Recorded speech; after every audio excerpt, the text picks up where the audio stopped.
Hello, hello, what's going on? Testing, testing. We all doing okay? Yeah, we all doing good?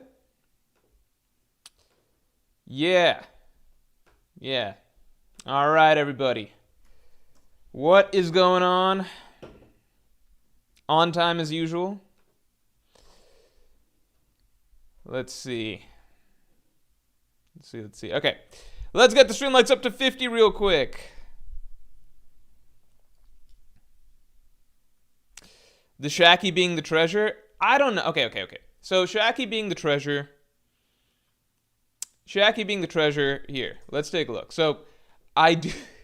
Shaki is she's the treasure, right? She is the treasure, but I don't think it was just about Shaki. Because if we go to God Valley, right? If we go there, because there's some characters that just like uh hold on, hold on. Hold on. So let's try to piece apart the dialogue from 1096, okay? And I'm gonna look at both the Viz translation and the TCB translation because Viz is honestly not always accurate these days. Not that TCB is, but I think it's good to just have both sources. Okay, so let's take a look. Let's take a look. I did get a haircut. Hold on.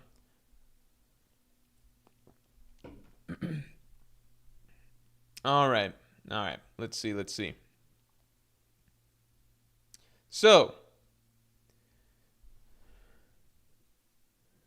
okay, hold on.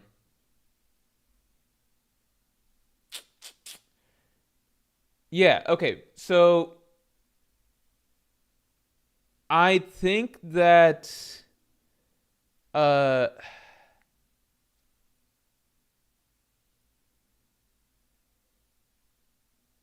yeah, I think that there's more than just Shaki at play here. I believe there's more than just Shaki at play here. The reason being, I think that it's possible that the world government stole several things from the Rocks pirates. I think it's possible the world government stole several things. Um, I believe that the world government stole. Um, Here's what I'm thinking. Okay, so to me it looks like the world government. Sorry, I'm stringing the words together. To me, it seems as though the world government stole um, Shaki and Devil Fruits. Okay, so the crown jewel that Garp is referring to seems to be Shaki, but there's some dialogue here, and even some of the dialogue in 1096 sounds like it might be because you got Gloriosa and Stussy bickering. Oh, Newgate, not you too. It's arguably, Bakin being upset that yeah, it's very possibly Bakin being upset that um how do I say this? Bakin being upset that the what do you call? That they're also infatuated. Even Whitebeard is infatuated with Shaki. We already saw in this latest chapter that that's like a point. That's like a sore point for the other women of the Rocks Pirates, Gloriosa and Stussy. So them heading into battle. Whitebeard talking about the goal and everything like that. Stussy being upset, Gloriosa being a little upset, both of them a little upset with Whitebeard. Um, Shiki saying I assume, but then there's other things that suggest that maybe it's not just Shaki at play here because Big Mom is saying they'll be mine. So I imagine Big Mom is referring to Devil Fruits here because Kaido's response is, but you can't do anything with them, Lin Lin. Okay, so to me that sounds like Devil Fruits because Kaido's saying, like, one, we know that Big Mom went after the Devil Fruits here in God Valley. That's the first thing that she does. Two, we know that the two other things Rocks was trying to collect were two Devil Fruits, right? He was looking for Devil Fruits. So it's possible that the Rocks Pirates got their hands on these Devil Fruits, and then that's when the world government, because the Rocks Pirates have a leak, an informant, leaked that the Rocks Pirates had gotten their hands on the fruits, so the world government swooped in and stole the fruits along with Shaki. So I imagine like the different characters are here for different reasons. I imagine maybe like Whitebeard's here for Shaki. It's just so ridiculous because like who the fuck knew that Shaki was such an important character all the way back at when we were at the Subodi Archipelago? But it does seem like there's probably devil fruits at play as well because Big Mom, she's not talking about Shaki. She's saying they'll be mine, and Kaido's pointing out that Big Mom, you can't do anything with them. And then Shiki's saying, I assume it's finders keepers. That's a weird thing to say if he's referring to Shaki like a person, although, you know, who knows exactly how Shiki thinks.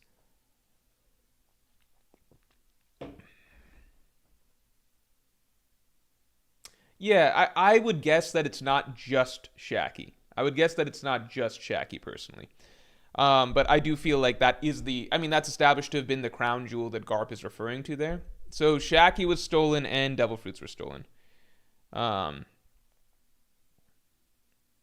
Shaki still looks good today, just as a goofy hairstyle, says Kurakami Najimi.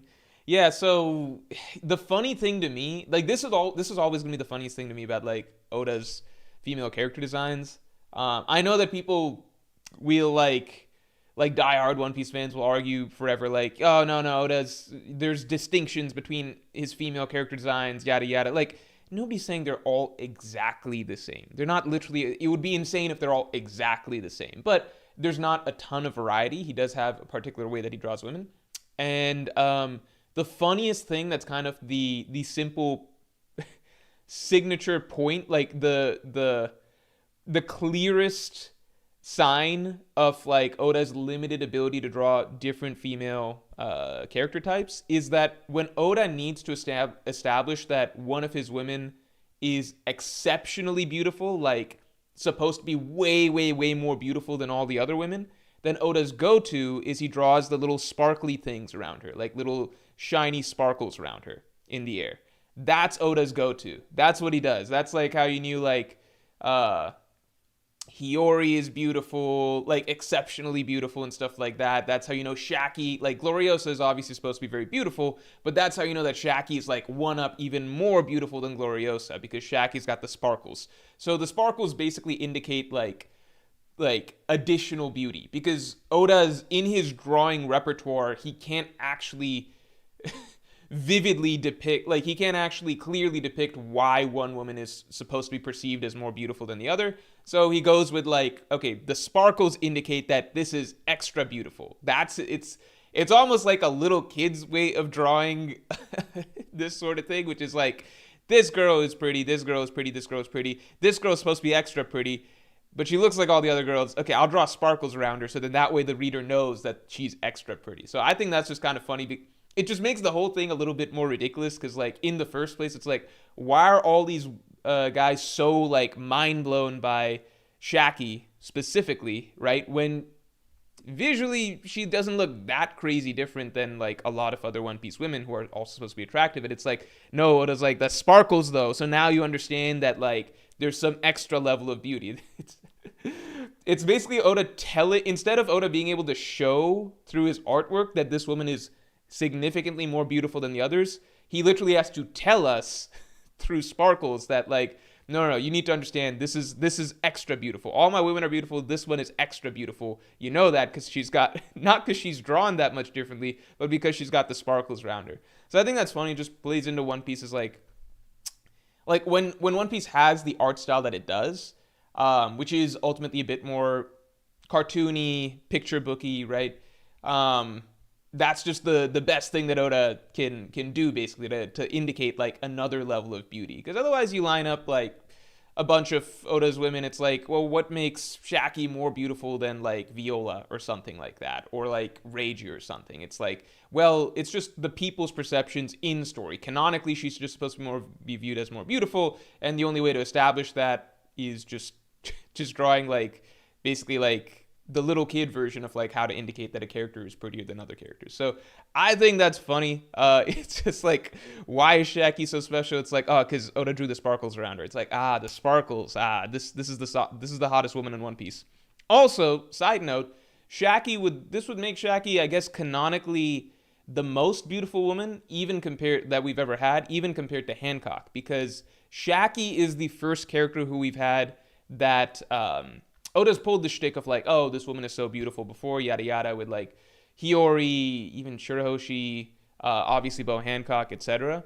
Um, but Shaki, and they've obviously turned lots of other characters into like the hard-eyed, idiots and everything. Shaki's the first character to do that to pretty much all the top tiers. Hancock, as beautiful as she is, like she's gonna have like a bunch of marine fodder and stuff like that, like drooling over her. But she doesn't, like, when she's standing around at the Marineford War, it's not like everybody's going crazy over her. Like even fucking Mamanga wasn't just turning into like a heart-eyed idiot staring at her. Her ability worked on him, but just standing around, it's not like Mamanga was like his eyes were popping out of his sockets as like hearts or anything like that. So Shaki's like, in terms of scaling beauty in the One Piece universe, Shaki is like canonically way above Hancock, because she's the first character that establishes that no, even like top tiers, even like serious top tiers like Whitebeard and stuff like that, who are more stoic and not goofy or whatever, they can be turned into idiots just by seeing her beauty. So it seems like the scale of pirate empresses kind of goes like Shaki way up here in terms of beauty, then Hancock, then maybe Gloriosa or something like that. I think that's the beauty power scaling that Oda seems to be implying. All right, Cody Abbott, thanks a lot. Hey, Morge, of any theory you read that didn't happen, what was one that you thought was so good that you would have preferred it to what actually occurred? So there's several theories that like, are we counting the raid failing? Because that's obviously, I got that. That's number one. But if we're counting theories that I just read, I think, so lots of times there's theories that are really cool, and I'm like, oh, this is so good, it has to be the case. But then, as the story plays out, it's like, no, you know what? It's totally fine that theory didn't happen. Like, the actual events that played out are still really cool. There was a period of time before Wano started. A very, very popular theory was that Katakuri was the son of Kaido and Big Mom. That the triplets, Katakuri, Dai, Fuku, and Oven, were the sons of Kaido and Big Mom. That was like, if you go back to the One Piece community back then, it was such a popular theory that like readers were genuinely across the board very disappointed when I think Oda in an interview straight up said, no, that's not the case, even before the Wano arc really got rolling. And readers were very upset by that. They're like, is he trolling us? Like, how's that not possible? People were pointing out all of the visual similarities and stuff, and they're like, there's no way Katakuri has to be the kid of Kaido and Big Mom. And it wasn't the case. So at the time when that was told to us, when it was told to us that that's not an actual correct theory, that was actually disappointing at the time. But then by the end of Wano, it was like, it seemed kind of silly to even think that Kaido and Big Mom would have had a kid, and that it would have been Katakuri, like, especially once we got, Yamato and all that stuff like that. Like, then that theory just seems silly in retrospect. But at the time, it felt like such a cool idea that it was genuinely disappointing for me and for a lot of readers when Oda just, like, nixed it, when he axed that. Another one was, what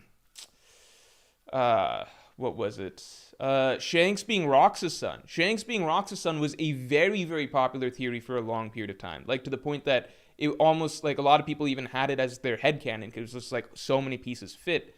And then it was revealed that Shanks is actually the child of a celestial dragon, and that kind of threw people for a loop, because it was like, wait, what? But he's supposed to be Rocks' kid. Everything lines up for that. But now that we've gone further in the story, it is more interesting that Shanks is a child of the celestial dragons, the Figarlands, stuff like that. Note that I think that was before we understood that celestial dragons can also be really strong. Like, to that point, the only fighter celestial dragon we'd seen was Doflamingo. So, but now that we know the significance of the Figarland family and everything, it actually is more interesting that Shanks is a kid of the celestial dragons, like the Garling family, because it's a way that organically brings Shanks into the fold of the entire final war against the world government, celestial dragons, etc. And now it's confirmed Blackbeard is Zebek's son, which at first a lot of people didn't even like that. Like, ever since we found out about Zebek, like, everybody pretty much was just like, well, this guy, obviously, this is who Blackbeard's following. Like, we all intuitively understood that it's possible Blackbeard's his kid, but it seemed like such a basic, obvious idea that it wasn't even, like, considered a theory. It was just like, that's not even, like, a really exciting idea. So when Blackbeard was revealed to be, like, when we found out that, okay, like, the juicy idea was Shanks being Rocks' kid, and Blackbeard being, like, unknown, right? And instead, what we got is Shanks is the Celestial Dragon's kid, and then Blackbeard is kind of he is the obvious choice as Rocks' kid, right? But as the story's progressed, that overall feels better. That feels more interesting. So, yeah, those are some examples of theories that for some period of time I thought were more interesting, that I really hoped would happen, and then didn't happen in the story. But then as the story progressed and you got used to the actual narrative events, then it's like, okay, no, the narrative is playing out in a manner that is more interesting than what the initial theories were. Noah Long, thanks for the 5. Kaido has a fire breath attack, and the body was never found for the person in Yamato's cover story. Could that person be the man marked by fire? Thoughts? What? The body was never found for the person in Yamato's cover story. I'm gonna be honest, I'm so tuned out of Yamato's cover story. So incredibly tuned out of Yamato's cover story. Let's see. He died protecting the village from Kaido, leaving no trace of his body behind. Oh, so that's the man marked by flames? This is really random.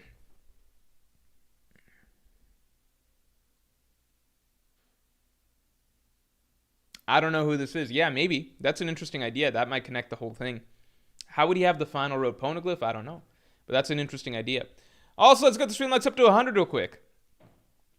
I've never heard that idea before. I guess the chapter just came out today, but that's a cool idea. Ergert, thanks for the 2. Chance you think that we get Teen Dragon in backstory? I'd say 50%. I'd say a solid 50%.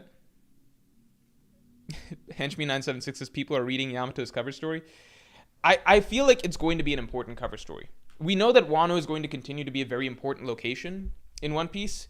It's just we haven't yet gotten to the point where it feels like it's an important cover story just yet. One thing that's interesting that feels like it's happening is like Yamato building her own sort of scabbards, Ulti and Page 1 joining her. So she's following in Odin's footsteps. So I do wonder what that will lead to. Carson Cock, thanks for the 5. When you hype up the greatest crew of all time just for Boa to be able to turn the entire Rocks crew to literal rock, new pirate era stems from some horn dogs. So the thing is, I don't think Boa can do that. I think Shaki's beauty is on a higher tier than Boa's, just because Boa was at the Marineford War. She was at the Marineford War. Not a single top tier took her seriously. Not took her seriously in terms of combat. I'm saying there's nobody around her that was going all hard eyes and stuff for Boa. Not fodder, yes, but no significant characters, right? So I don't think Boa Whitebeard fucking saw Boa. He didn't turn into hard eyes or anything like that, right? So Shaki's the only character we've seen who's at that level that even top tiers or whatever can even top tiers would just be turned to stone right away. Keep in mind, Boa couldn't even turn Momonga into stone successfully. Even a vice admiral, nowhere close to a top tier, but a decently competent vice admiral. Yeah, he found her attractive, but not to the point that his eyes were popping out of his head or anything like that. And when she tried to use his ability on him, yeah, it would have worked, but he was able to quickly work around it on the spot. So Boa's ability is ultimately not as broken. In the hands of Shaki, it might be the most broken ability of all time, right? Obviously, Boa's the second most beautiful woman that we've heard of in One Piece. Obviously. But now she has been bumped down to that number 2 spot.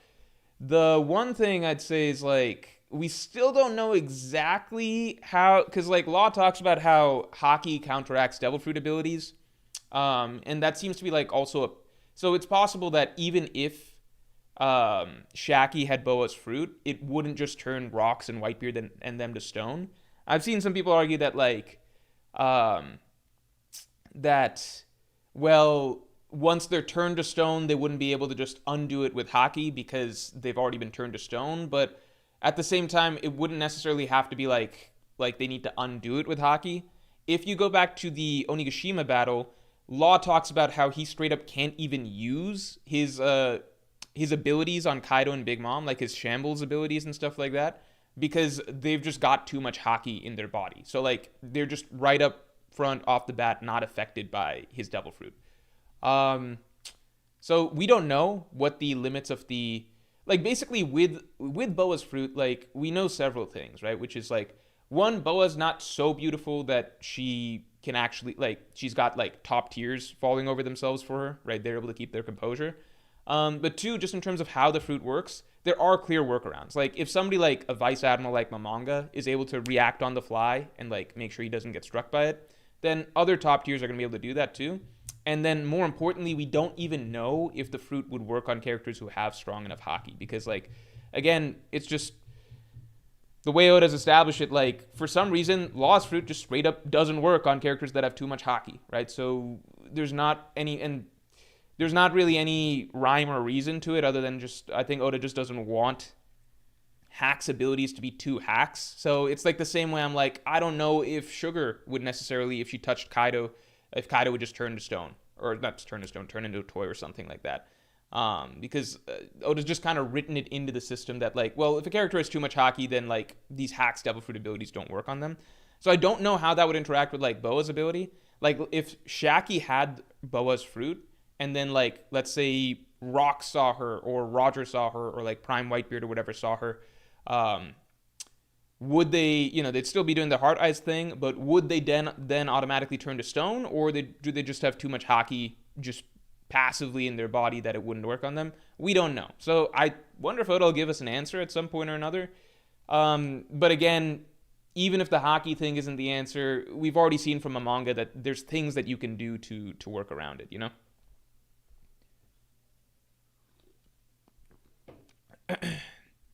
Zero, thanks a lot. Does Blackbeard being Rocks' son create plot holes? SSB? Super Smash Bros? As far as I know, I don't think so.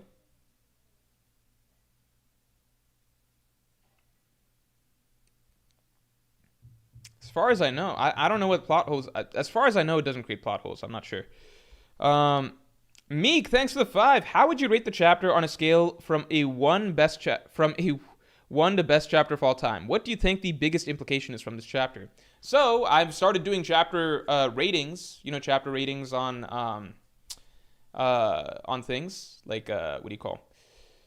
Chapter reviews. In chapter reviews, I've been ending the reviews with chapter ratings, and I'm going to probably keep doing that. So wait till tomorrow's chapter review to hear the rating that I gave. I could give it on stream, but it kind of defeats the purpose. Then why do I even do the chapter ratings? So I'll save chapter ratings for the chapter review. Watch that tomorrow. But I thought it was a good chapter. I like the chapter. I think these Rocks flashback chapters are just generally so entertaining to just see these characters interact that it's unlikely I'm ever going to view one of these chapters as, like, below an 8 out of 10 or something like that. So right now, yeah, just wait for the chapter review, and then you'll get to see it. Beyond that, what do I think is the biggest implication from this chapter? I think the biggest implication is probably just, obviously the crown jewel thing, Shaki being stolen. I think that we might have gotten some insight into the mistake that Harold made that Imu talks about. Like, if not for Harold's mistake or Harold fucking up or whatever. Yeah, I think that we might have gotten some insight into that. It might have been related to this decision, this ultimatum that Harold was faced with, whether or not to try to kill Rocks or whatever. So I think that might be, I think we might have gotten those things out of this. Yeah, I think those are the big ones from this chapter. Also, let's get stream likes up to 100 real quick.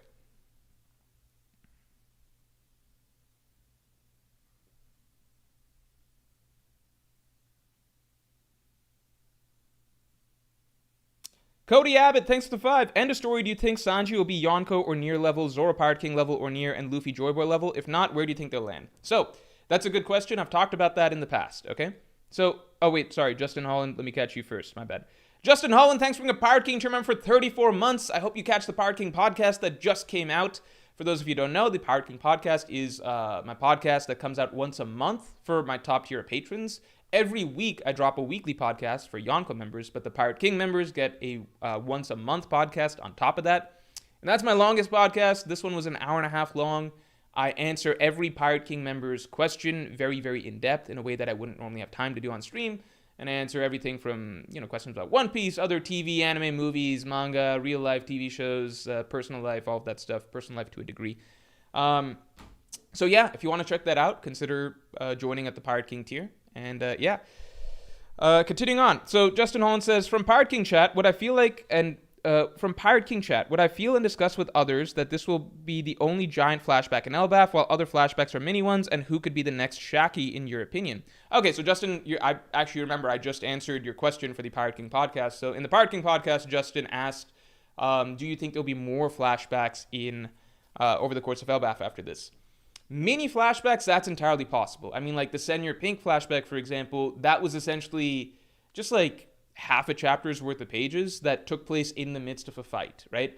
Even Baby Five's flashback, that was like a handful of pages that just happened in the middle of a fight. Okay,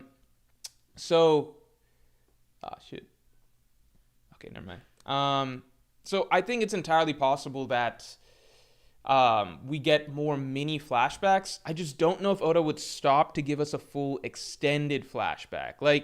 Like Wano had the big Odin flashback, but then once we got to Onigashima, we also got some additional little flashbacks, like the Yamato flashback that took about 3/4 of a chapter, Kaido's own flashback that took maybe 3/4 of a chapter, half a chapter. So I think we could still get those. I just don't know if Oda would just cut into like full like multi-chapter flashback after this, because this flashback feels like it's covering a lot. But at the same time, Gunko, I do feel like we need a flashback for Gunko, and I don't think we're going to get that necessarily here. So yeah, you know what? Now that I really think about it, we could still get some more flashbacks that are a bit extended after this. And who could be the next Shaki in your opinion? I mean, isn't it Boa Hancock? That's the new position, right? Also, let's get the stream likes up to 100 real quick. So, Cody Abbott, thanks for the 5. So, end of story, do I think Sanji will be Yonko level, Zoro Pirate King level or near, and Luffy Joy Boy level? If not, where do you think they'll all land? Okay, so, the way I view it is this. I think the way that Oda does it has pretty consistently felt like, I feel like Oda likes to keep... Part of the fun of following the Monster Trio is that Oda likes to keep the gaps ambiguous. Okay? That's what I've always felt. I feel like there's people who feel like very, very confident that like Luffy's supposed to be here and then Zoro and Sanji are supposed to be like way down here or something like that. I've seen people who are very confident that like Luffy's supposed to be here, Zoro's supposed to be like here, and then Sanji's way down here. I've seen people say that it's supposed to be like Luffy, then Zoro, then Sanji with like equal gaps between them. I've seen all of those, and people are very, very confident about each of these arguments. The reason that people are so confident about each of their views regarding the gaps is because at various different points in the story, Oda has played with how close each of these characters is supposed to be to each other. He's taken, like, it hasn't been static. If it was static, it'd be fucking easy for us to keep track of over the course of the story. Like, there's a fucking reason that nobody questions... Oh, you know what? Is Sanji supposed to be stronger than Frankie? Or is Sanji supposed to be stronger than Robin or something like that? Or, like, are Robin and Frankie supposed to be above, like, Chopper and Usopp and Nami and stuff? Like, the things that Oda wants to make very, very clear, he makes very clear. Nobody has any questions as to, like what a lot of the hierarchy of the Straw Hat crew is. A lot of the hierarchy of the Straw Hat crew is pretty consistent. Like, if you ask 10 different people, most of them would say a lot of similar things. They might have, like... probably Usopp at the very bottom or something, then maybe Chopper or Nami, depending on how you view that dynamic, but it's not that big of a deal. Then most people have like Brook and Robin and Frankie and then Jinbei. It's when you get to the top that there's so much debate, and that's because it's with the Monster Trio specifically that Oda has played with things so much. Oda knows what he's fucking doing. When Oda has Luffy and Zoro fight head to head at Whiskey Peak and like literally talk about like, I think I'm stronger. No, I think I'm stronger. Okay, let's fucking prove who's stronger once and for all. Oda knows that's going to create ambiguity and make readers feel like, okay, maybe Luffy and Zoro are supposed to be like even. But then Oda also knows that once we go to Little Garden, and Oda's doing this whole hunting competition rivalry between Dory and Brogy, and then paralleling that to Zoro and Sanji, Oda knows that that's also going to put in readers' heads, wait, it's actually Zoro and Sanji that are supposed to be even, right? Oda knows what he's doing the entire story, and he's been very consistent with this the whole way through, and that he will play with the gaps, okay?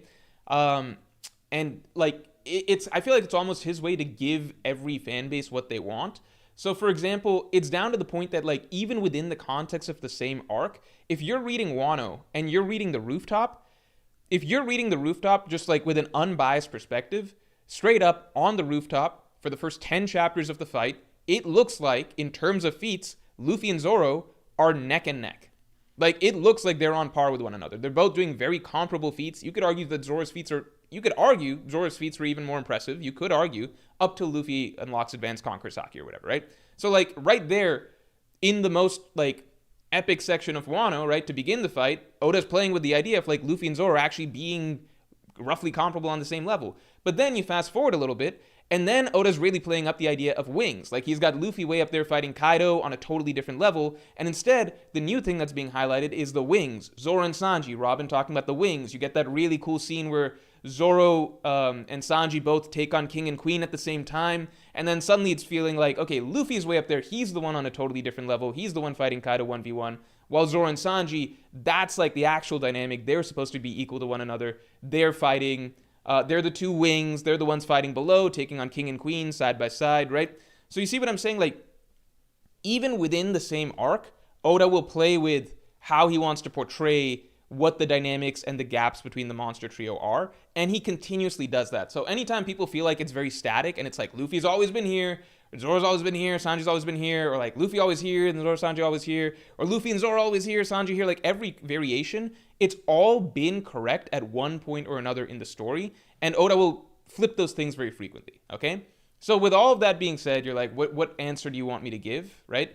Because right now, at this point, I would say that, at this moment in the story, I would say that Luffy feels like he's way up here, and then Zoro and Sanji feel like probably significantly lower, but Zoro also has Ashura in his back pocket, and Ashura Zoro was up there. It's just unexplained how Zoro uses Ashura. Ashura Zoro is clearly very close to Gear 5th Luffy based on feats. So that's like the question mark though, which is what makes it ambiguous. I feel like the dynamic, at least a lot of things that are hinted at over the course of Elbaf so far, is that by the end of Elbaf, it will feel like Zoro and Sanji are once again very close to Luffy. And it will once again feel like the gaps between them are ambiguous, okay? Like how much far ahead is Luffy than Zoro versus, like, it might feel like Zoro's very close to Luffy by the end of Elbaf, and it might feel like Zoro and Sanji are equal again at the end of Elbaf. Both those things are possible, because Oda messes with that a lot. End of story. I think that what we will have at the very final chapter of One Piece, it will feel like Luffy definitely beyond Pirate King level, like Joy Boy level or whatever. So Luffy's like tippy top level. Then I think that it will be ambiguous as to whether Zoro is quote-unquote Pirate King level. I think at floor, everyone will be like Zoro's at least Yonko. Like, floor, Zoro may be Yonko level, but he might be also seeming like Pirate King level. I think it will genuinely be, my prediction is that it will genuinely be a debate at the end of One Piece, with some people saying that Zoro is Yonko level, some people saying he's like as strong as like Prime Roger or something like that, okay? I think that it'll be somewhat ambiguous there, okay? Because that tends to happen lots of times with Zoro at the end of arcs and things like that. Like, people will argue a sort of range, with some people having him at a floor and then some people having him at a ceiling, and I think that's what it'll be. So I think it'll be somewhat ambiguous. I think you'll be able to make the argument either way, okay? I think with Sanji it'll be the same thing, but one step down, where at the lowest, people might be like Sanji's like peak Admiral level or something, but at the highest, Sanji would be like Yonko level. So I think with that sort of spectrum, I think that you will see the story will close with all of the same arguments. Some people might be like, Luffy's Joy Boy level, and then Zoro and Sanji are both Yonko level. But then you might have some people who argue that Luffy's Joy Boy level, Zoro's like right underneath him at Pirate King level, and then some haters might be like Sanji's like Admiral level. I think that is legitimately what the spectrum of arguments we will see will be at the end of the story. So I don't know exactly what the rankings will be. I'm just saying that is the ranges that I predict that readers will argue the characters to be, and that a lot of that will come down to their individual biases. Like, I predict that if you're a Sanji fan, end of story, you will probably be arguing that end of story, Zoro and Sanji, they're both like Yonko level and Luffy's like Joy Boy level. If you're a Zoro fan, I predict end of story, you'll probably be arguing that Luffy is like Joy Boy level, Zoro's like Pirate King level or something, or stronger than Roger, and that Sanji's maybe like Yonko level or Admiral level. That's what I predict. So I don't know what the exact rankings are going to be, but I do think I can predict pretty accurately what the ranges fans will argue that the rankings are going to be. I feel confident that end of story, you will have Sanji fans arguing Sanji like right here with Zoro. And I'm confident Zoro fans will be arguing that Zoro's like just really fucking close to Luffy. Like Zoro at least as strong as Roger, right just one step under Luffy. Oh, also Sanji's like way back. Like Sanji, they'll be arguing he's like Admiral level. So does that make sense? And if you're getting upset with me for what I said, I think the ranges are going to be, I feel like that just proves my point, because you're probably just not happy that I didn't give if you're a Zoro fan, you're probably like, no, Zoro's obviously going to be fucking Pirate King level. Congrats. You proved the higher end of the range that I think Zoro fans will argue he's at the end of the story. If you're upset that I said that Sanji might only be Admiral level, congrats. Like, you're representative of the Sanji fans who believe he'll probably be like exactly as strong as Zoro is at the end of the story. I think it'll be ambiguous. The thing that I think might be the issue with Sanji is the same thing as the Queen issue that he's facing right now. The Queen issue is basically that Sanji basically, once Sanji used his main power-up, which is Ifrit Janbei, he stomped Queen, okay? So he stomped a Yonko second commander. I predict that, and that's how a lot of Sanji's fights go. Like, once he uses Diablo Janbei, he like just beats up on Jabura, right? That's what makes it a little hard to rate Sanji, because if you're a Sanji fan, then the way that Sanji beat Queen has you feeling like, okay, Sanji just demolished Queen at the end once he used Ifrit Janbei. Like, Ifrit Janbei way stronger than Queen. That means Sanji is at least Yonko first mate level or something like that. Or stronger. I see a lot of people argue that Sanji's above Yonko first mate level because of how badly he beat Queen. But people who dislike Sanji, let's say Zoro fans, will argue that, well, Sanji beat a Yonko second commander. That doesn't mean he can beat a Yonko first mate. So Sanji is at best the top of Yonko's second commander level, but not first mate level. You see what I'm saying? So that's kind of the range of arguments that I see for Sanji nowadays, okay? I predict that end of story Sanji will face the same issue, which is that I think that he will beat a character that is like at least Admiral level or something like that, or like very high Admiral level or something, and he will do it very, very decisively. But for Sanji haters, that won't be enough to declare him like, oh, he's easily Yonko level. And they might still try and argue that he's not there based on him not actually beating some character that's like clearly Yonko level. Zoro beating Mihawk, no matter what, that's going to put him in contention for a lot of discussions, you know? I think people are going to be upset that I said that just now, but I've seen the situation with Sanji many times before. I just think that's the problem that he's going to have to deal with at the end of the story. I think he'll get a very big W, but it'll be a type of W where like haters will be able to argue that it doesn't put him at a certain level, whereas like Sanji fans will argue that it like clearly puts him at like top Yonko level or something like that. Does that make sense? All right.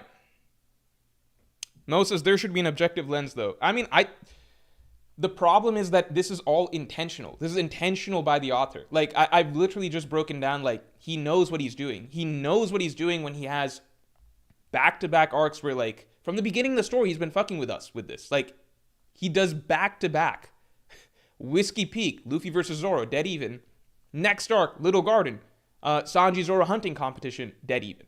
He knows what he's fucking doing. Like there's no objective lens, because sometimes for the author, like he just likes the ambiguity of it, right? Like he's not, I don't think Oda's sitting at home with like literally written down like in a spreadsheet or something the exact like DBZ scouter power level of every single character. I think that's something that readers think, but I don't think that there's a notebook secretly in Oda's like basement or something that's like the master key that just has all characters in a fucking spreadsheet with their exact power level written in. End of story Luffy power level 12,892. End of story Zoro power level 10,341. Like I don't think that exists. Okay, so the simple answer is I don't think there's literally an objective answer we know what the dynamic is supposed to be at this point, which is ambiguous, open to argument and interpretation. He likes keeping it that way. You can read Zoro's fight with King and Sanji's fight with Queen and come away with it with two very different conclusions of like what the gaps between Zoro and Sanji are. And I think that there's valid arguments for both. Like, I think that they're open to interpretation for that very reason. Okay, anyway, continuing on. Carnage, thanks for the 5. Thoughts on the limited interaction between Roger and Garp and Rocks? They seem to have a history. Weird to get God Valley without them interacting. I think that there's an incident that happens a year before God Valley, right? And we haven't reached that point in time just yet, unless I'm mistaken. Right? So like, where does it end up? How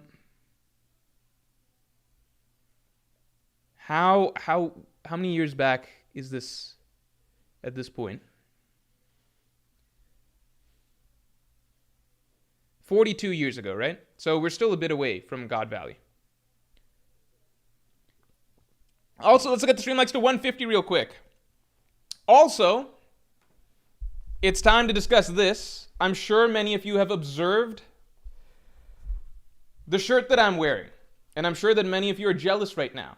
That is very fair. It makes sense that you guys are jealous. The good news is that you too can acquire these shirts, because right now, for 2 weeks, actually we're reaching the end of the 2-week span, we are opening up orders. So we're working with Gomu, the Instagram page.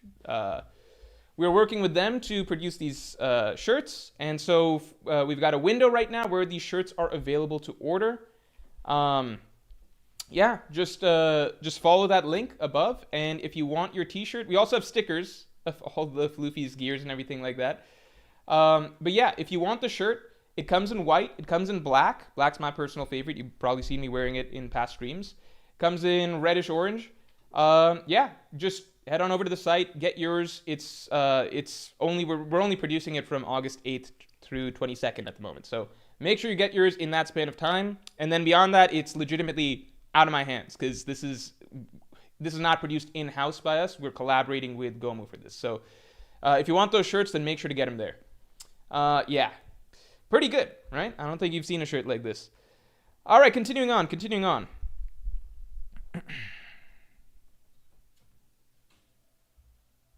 Where are we at?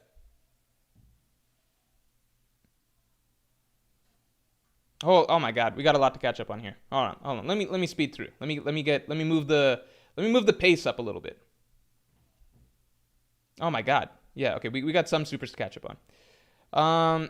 Rihanna Zar, thanks for the 10. The only reason that Shaki could turn the rocks crew to stone is because they all spent years on Hachinosu surrounded by dirty, unwashed men pirates, like Sanji after leaving the Ivankov kingdom. No, the crazy thing is, it's the exact total opposite. The rocks pirates are around, like, literally some of the most beautiful women in the seas, regularly, right? Big Mom, Bucky and Stussy, who is, like, supposed to be very beautiful herself, and then fucking Gloriosa is there. Like, Gloriosa is there. Like, literally the other Empress of Amazon Lily that all other men generally fall for. Like, they've got a roster there. Like, it's... and, like, you know, it's like Big Mom's also very open to relations, as far as we can tell. So it's not like she seems like she's down for whatever with whoever. So it's not like they're all just like touch-starved men over there on rocks who've never seen a beautiful woman, have no opportunity to meet beautiful women. They're all there. They're all part of the fucking crew. Like, if anything, like, all the most beautiful women on the seas are already part of the Rocks Pirates, except for one. And then when she showed up, that's the one woman that made them all, like, lose their fucking minds. So, if anything, that's even more impressive for Shaki, that, like, it's not like these men have been, like, deprived of witnessing any beautiful women for some time. They've seen, like, every fucking day. But it just shows how much of a gap there is between Shaki and, like, the silver medalists. You know what I'm saying? D-Man X11X, thanks for the 5. This is why Luffy jump roping Kaido bothers me. Kaido's haki should be too strong for that to happen. Basically, the rules apply to everyone but Luffy. But Luffy's also got really strong haki, right? So doesn't that play a part there as well? So like an example is when Law tried to cut Virgo and Doflamingo was telling Law over the phone, he's like, you won't be able to cut through Virgo's haki. But then Law manages to cut through Virgo's haki. I think like it's not explicitly explained, but I feel like part of the assumption is that Law's not just using his Devil Fruit abilities. He's also like his haki's pretty strong at that point as well. So it's a combination of his haki plus his Devil Fruit abilities. So when I'm saying like I don't think like Sugar can just touch Kaido and turn him into a toy. I think that's very different than like than Luffy doing stuff like that. And also I would add that Luffy didn't turn Kaido into a jump rope. Like he just grabbed Kaido and began, like he didn't shapeshift Kaido. You see what I'm saying? Like he didn't apply Devil Fruit magic onto Kaido to turn him into a jump rope. He just grabbed Kaido and like fucking swung him around. That's very different. Luffy's Devil Fruit ability does affect Kaido to some degree. Like Kaido's eyes will pop out and stuff like that. But it's not like Kaido himself is being like Luffy can just like magically reality warp him that much. Like it feels like to a soft way, Luffy's Devil Fruit does have that effect. But the only thing I can think of off the top of my head, unless I'm forgetting things, is like the eyes popping out. Luffy turned like Saturn and Kizaru into pizzas and stuff, but that's all stuff that also involves Luffy using significant haki attacks on top of it, right? So I don't feel like I ever feel like Luffy's just like able to like magically reality warp Kaido or any other strong opponents into exactly what he wants to do. Gobble These Nuts, thanks for the 2. Worried Rock's possession minimizes Blackbeard's character. I think we would have to see where Oda goes with it, but and it's still not like guaranteed that that's going to be a thing or anything like that. But the big thing that I would say is that with the Devil Fruit, what do you call? Rock's possession minimizes Blackbeard's character. Yeah, the big thing I would say with that is just I think a lot of it depends on how much depth it could actually add to Blackbeard's character. We ultimately don't know Blackbeard that well. We really don't. Like, we have the idea of what Blackbeard represents so far. We've got a lot of personality traits, but we know very little about him. We really do. We really don't. I would argue that we were getting a greater understanding of Rocks. Like, in the short span of time that we've had with Rocks, we've gotten more of I would say it's already caught up to. I wouldn't go that far. I would say it's already close to catching up to, or just about caught up to, the amount of narrative detail Oda's given us with Blackbeard. Like, I think we've seen similar amounts of story from both of them. That might be incorrect. Maybe I'm exaggerating there. I think I might be exaggerating there. But by the end of this backstory, definitely yes. I think by the end of this backstory, we will have a greater understanding of Rocks than we have so far with Blackbeard. By the end of this backstory. So I don't feel like it's Oda throwing away like an extremely deeply fleshed out villain for like a shoddily fleshed out one.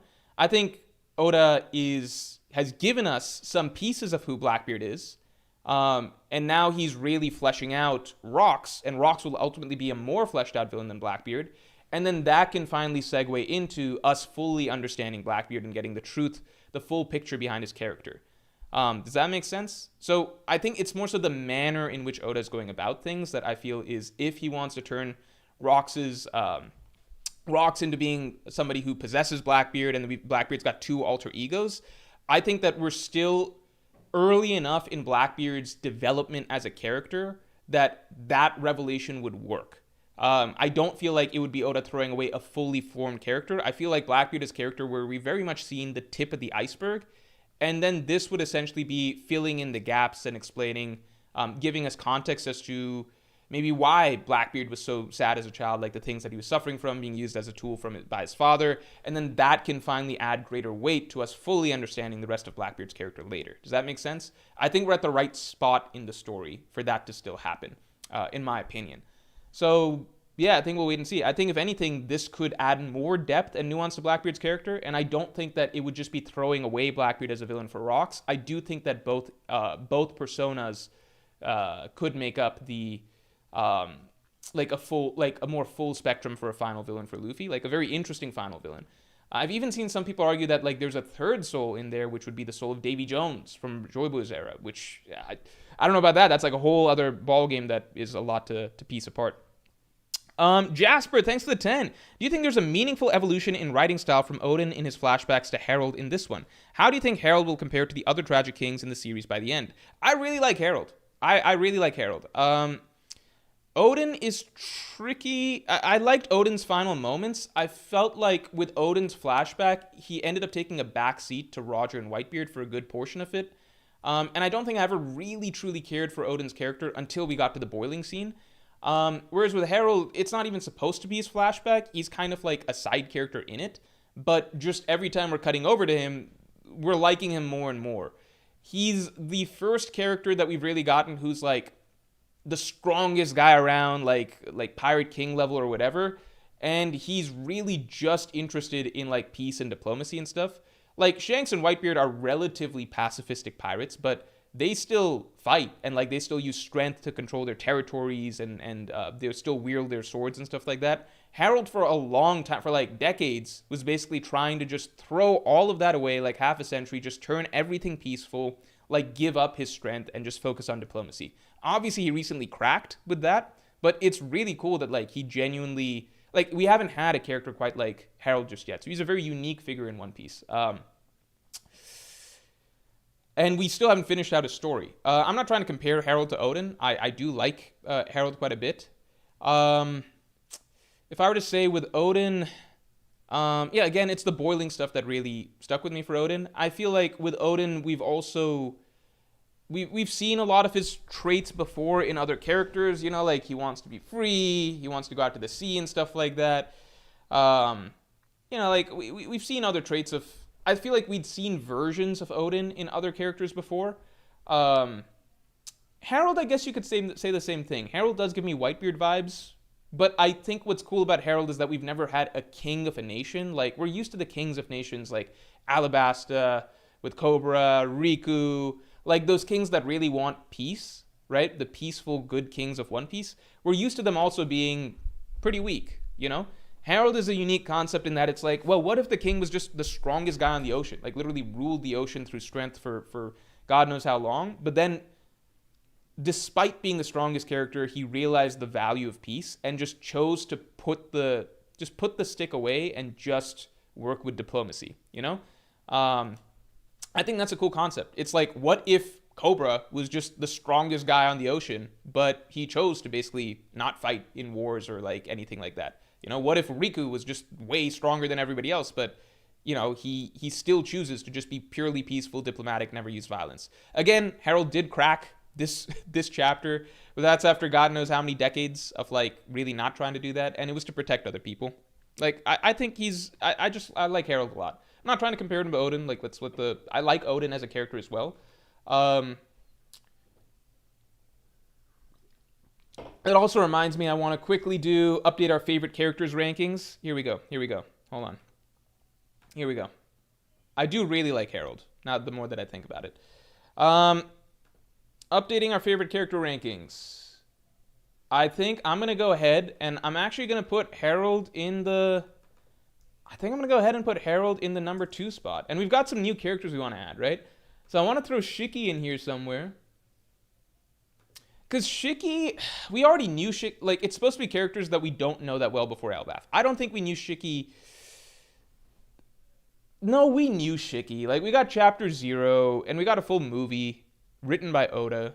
So, I guess we can't really put Shiki in there, right? Is there anybody else that we want to put in here? Rocks, Harold, Loki, Scopper. I guess we're throwing in, like, Wang Z and shit. I don't really know where to rate Wang Z. I don't want to rate every one of the gods, or the Rocks pirates. God damn, is Shamrock that low for me now? I guess he hasn't done anything for some time. I'll put Wang Z, like, here. Wang Z. What about Captain John? Captain John. Gloriosa. No, we already knew Elder Neon. I guess Tritoma.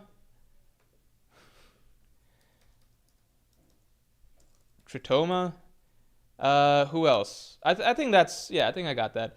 Yeah, Rocks and Harold, just two very likable characters, and I think that their dynamic also makes them both more likable as well.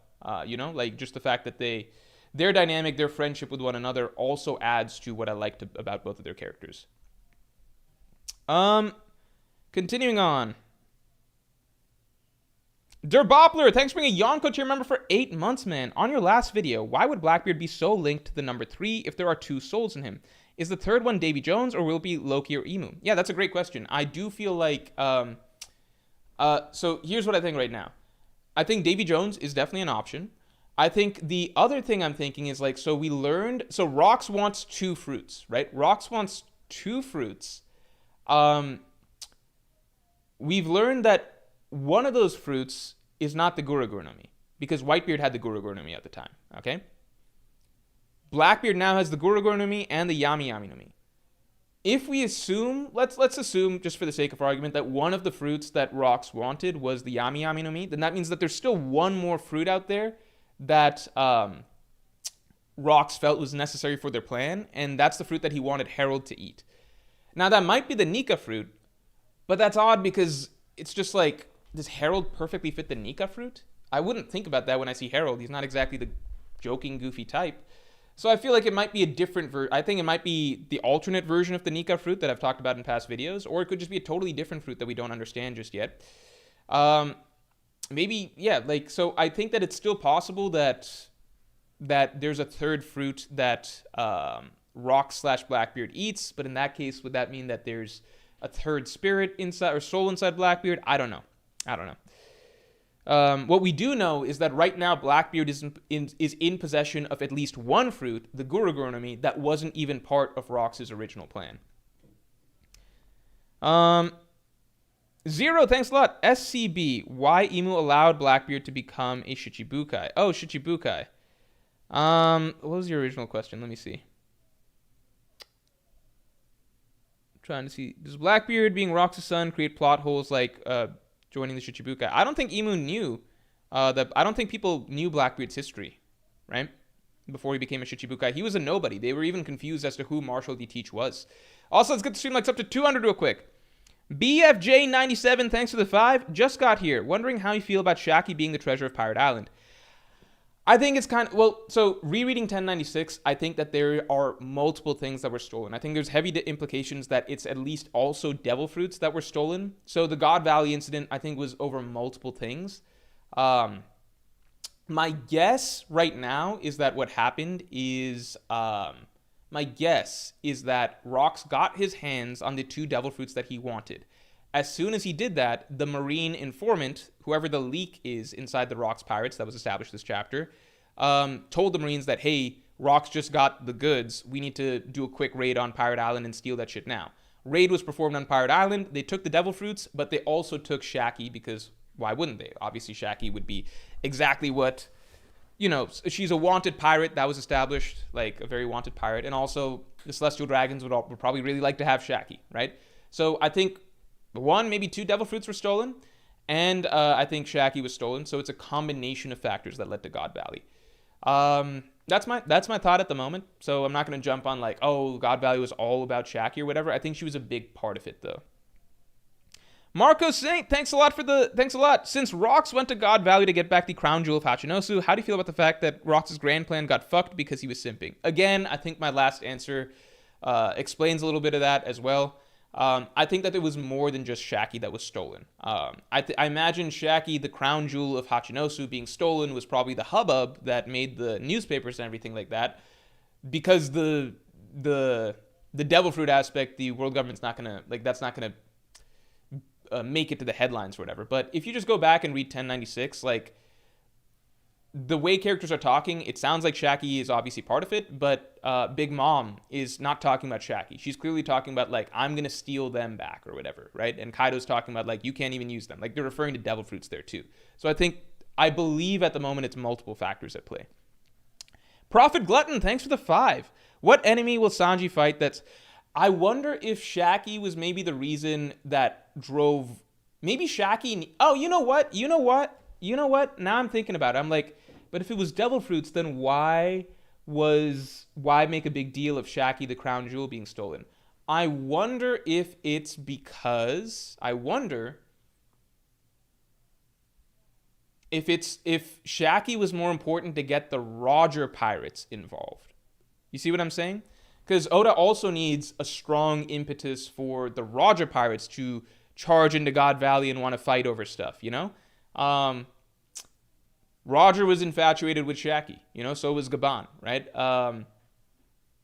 I think Roger might have entered just for simp reasons or whatever. I think Rocks, it was probably a combination. Shaki, but also the devil fruits that were crucial to his plan. That's my thought process right now. Because otherwise there's not a real impetus to get Roger in the battle. Like, Oda needed to write something that also gets Roger in the fray, right? Because Roger's not going to be chasing after devil fruits. I think that is where the Shaki plotline makes sense. At the same time, it also all just connects when you think about, like, why did Oda introduce, like, Shaki and Rayleigh and that dynamic from the beginning? It's because, like, well, ultimately, the Roger pirates did come away victorious in the battle, but Roger himself didn't get the girl. She went with the one that she actually liked, which was Rayleigh. But in a sense, the Roger pirates are the ones who won the crown jewel of God Valley. And I suppose the devil fruits were maybe lost to the battle or something like that. That's my thought right now.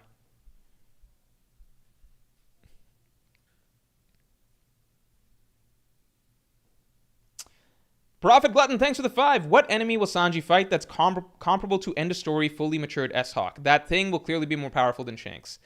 That's my thing. I don't think that there is necessarily an opponent like that waiting for Sanji. There's not one that I can think of off the bat. And that's why I genuinely think that, like, what we will be faced with, I think that the situation that Sanji will be faced with at the end of story is that he will defeat a character who's, like, definitely, like, Admiral level strength or something like that. And it will basically leave Sanji in the situation where Sanji fans will argue that this win means that Sanji is Yonko level, whereas people who want to downplay Sanji will probably argue that no, it just means that Sanji is, like, Admiral level or something. Because I just look at the spectrum. With Zoro, there's clear characters, like defeating Mihawk, Yonko level, right? Defeating a fully prime, fully developed S-Hawk, right? Which is like Mihawk 2.0, that would make Zoro Yonko level, right? I think whoever Zoro beats, it'll give Zoro fans arguments that, like, clearly Zoro Yonko level, and it'll give them the argument that, like, Zoro is all, like, above Yonko level, like Pirate King level or something. I predict that's where Zoro kind of ends up end of story, where, like, his diehard fans will be arguing that like, this win makes him stronger than, like, Roger, Rocks, etc. And then people who aren't diehard Zoro fans will be like, this win at least means that he's Yonko level. I don't know about as strong as Prime Roger or something. I predict that's kind of where Zoro's range will be, okay? With Sanji, I think it'll be just a bit more removed. I think he will definitively beat an Admiral. I imagine Zoro, an Admiral level character, not necessarily an Admiral, but and he'll probably win that fight easier than Zoro wins his fight. I think that's a big part of it too, because Sanji often does that.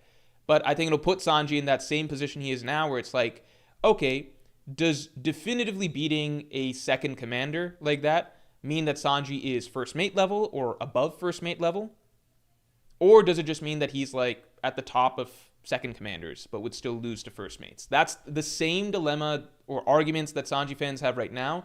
I predict will be the same, just scaled up versions of that we have end of story. Because I look at Sanji's roster of potential opponents, right? One option is, like, an Admiral. Like, maybe it's like, maybe his biggest win is, like, Kizaru or something like that, like some people think, right? Other options are, like, maybe it's a Gorosei. Maybe it's, like, Mars, right? I think if people really had to guess, maybe Sanji beating Mars, who would at that point be, like, because I don't think Sanji versus Garling is a thing, right? I don't think Sanji versus Venus Juro or Top Man, right? So beating Mars, who's, like, the fourth strongest Gorosei, so probably, like, Admiral level, I think most people would think, right? Who else? Like a fully grown S Flamingo, so basically Doflamingo, but plus King's powers, plus giant size, right? Maybe something like that, Admiral level. Those are the type of opponents at the moment I see on the horizon for Sanji. Some people even argue Aokiji, right? Like, if I don't think that's going to happen, but, like, those are all the characters that I see, right? But again, Aokiji, an Admiral, right? A very strong Admiral, but still an Admiral. So I think Sanji's peak level of the opponent that he would beat, that Oda would give to him end of story, is probably an Admiral level character. And I imagine Sanji will win his fight more decisively than Luffy and Zoro win their fights. But it's still inevitably going to lead to the same discussions that we always have today, which is like, okay, does that put Sanji in a whole other tier than his opponent? Or does it just put Sanji at the top of like Admiral tier? That's just like, I don't want to upset Sanji fans or anything like that, but I'm just saying, like, prepare for those debates, right? Like, if you feel like, no, objectively Sanji, that means he's Yonko tier, I'd probably be with you. I think end of story Sanji, Yonko tier or something like that, but I just don't. I predict that the way it'll generally be viewed in the readership base will be like there'll be a bit of a spectrum. Does that make sense? Like, I don't think Sanji will have a win that makes him... Like, I think whatever win Zoro has will, at least consensus in the community, mean that he's at least Yonko level, with some Zoro fans arguing that he's above that, like Pirate King level, Roger level, or even beyond, right? But, like, base, I think whatever final win Zoro has, Mihawk, Prime S-Hawk, whoever, I think, at the very least, no matter how much of a Zoro hater you are, you would be like, okay, that means he's at least Yonko level, okay? With Sanji, I think it's not going to be that cut and dry. I think there will still be debate at the end of the story whether or not Sanji is Yonko level. That's just my observation. I'm not trying to, like... that's just what I predict based on how I imagine what Sanji's, like, expected final matchups would be. And just the recurring sort of pattern that tends to be the case with Sanji throughout the story. GDN, thanks for the 5. Is there a single panel of Kong post-time skip where he isn't sweating? Starting to think the guy got his clout by leeching his subordinates. What I'm getting right now is that I guess Kong is probably never supposed to be that strong. Which is just like, you just needed a character that is the fleet admiral during that era, but Garp and Sengoku were the stars of that era, right? I think it's also funny that, like, the further back you go, it's almost like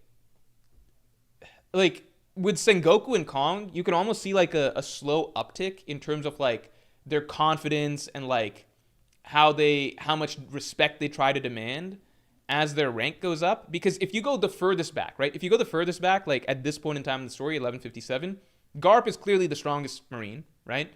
He's the guy they send into the God Valley battle, right? Like, he's that dude, right? The guy that clashes with Roger, all of that stuff. The way he just talks in the scene, it's clear that Garp is, like, the strongest guy there, right? Then as time moves on, and you see, like, a little bit later, like chapter 0 and stuff like that, now Sengoku, you know, he's gotten a bit stronger too. He's been promoted. He's an admiral now. So, like, now he thinks he's the shit a little bit. So now he's actually talking back to Garp and, like, trying to like, be a bit more dismissive or argumentative with Garp. And now Kong thinks he can, like, order Garp around because Kong's also moved up the ranks a little bit, you know? And then you get, like, to the present day, and, like, now Kong really thinks he's a shit, and, like, Sengoku really has forgotten where he came from, and now he legitimately tries to act like, Garp, I'm the boss. Like, you can't do this, you can't do that, etc. And Kong also acts like, you know, like, I'm the, like, Garp, Sengoku, you guys, like, I'm above you or whatever. Like, it's just, they forgot where they came from, and they forgot that Garp has always been stronger than them when they were, like, lower down the rankings and everything like that. They forget that just because, like, we know that Garp has been refusing promotion from Vice Admiral up for a long time, right? I imagine that way back then, both Kong and Sengoku were very aware of that Garp is the strongest, that, like, Garp very well could be Admiral or Fleet Admiral if he just felt like playing by the rules. And they kind of seem to respect him like that in the scene. Then as time goes on and they get a few more feathers in their cap and they're like, Sengoku's like, well, I'm an admiral now, so, like, I can, like, butt heads with Garp and, like, you know, I have the rank. And Kong's like, well, I run the whole show now, so, like, I'm a pretty big deal. They forget that they only have their jobs, a fleet admiral, and then, you know, Sengoku becoming the next fleet admiral, because Garp didn't want their job. So I just think, you know, I just think it's kind of funny. I'm just like, man, so this is how it actually used to be. You know, like, we all knew Garp was the strongest Marine or whatever, but this is how, like, it actually was at one point where, like, before these Sengoku and Kong got too big for their britches, this is what their original dynamic with Garp was like, which is, like, Garp tells it like it is, and then they sweat and are like, yeah, Garp, you're right. You're the man, Garp. People just forget, like, they get some promotions or whatever, and their egos get too big, you know?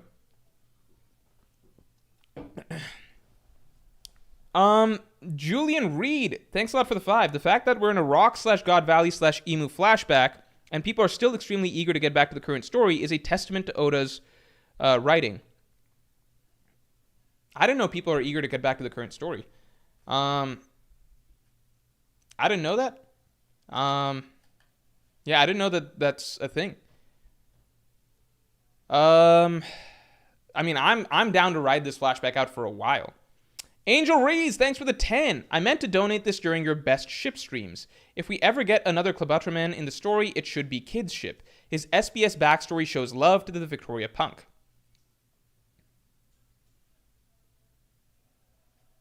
If we ever get another Klabauterman in the story, it should be Kid's ship. His SBS backstory shows love to the Victoria Punk.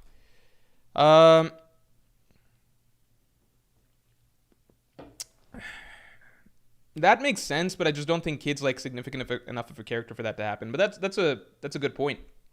Justin Holland, thanks for the 10, man. This flashback serves as the origin story for several legendary pirates and important figures, many of whom share or would have connections with Luffy. Might we also catch a glimpse of Luffy's conception?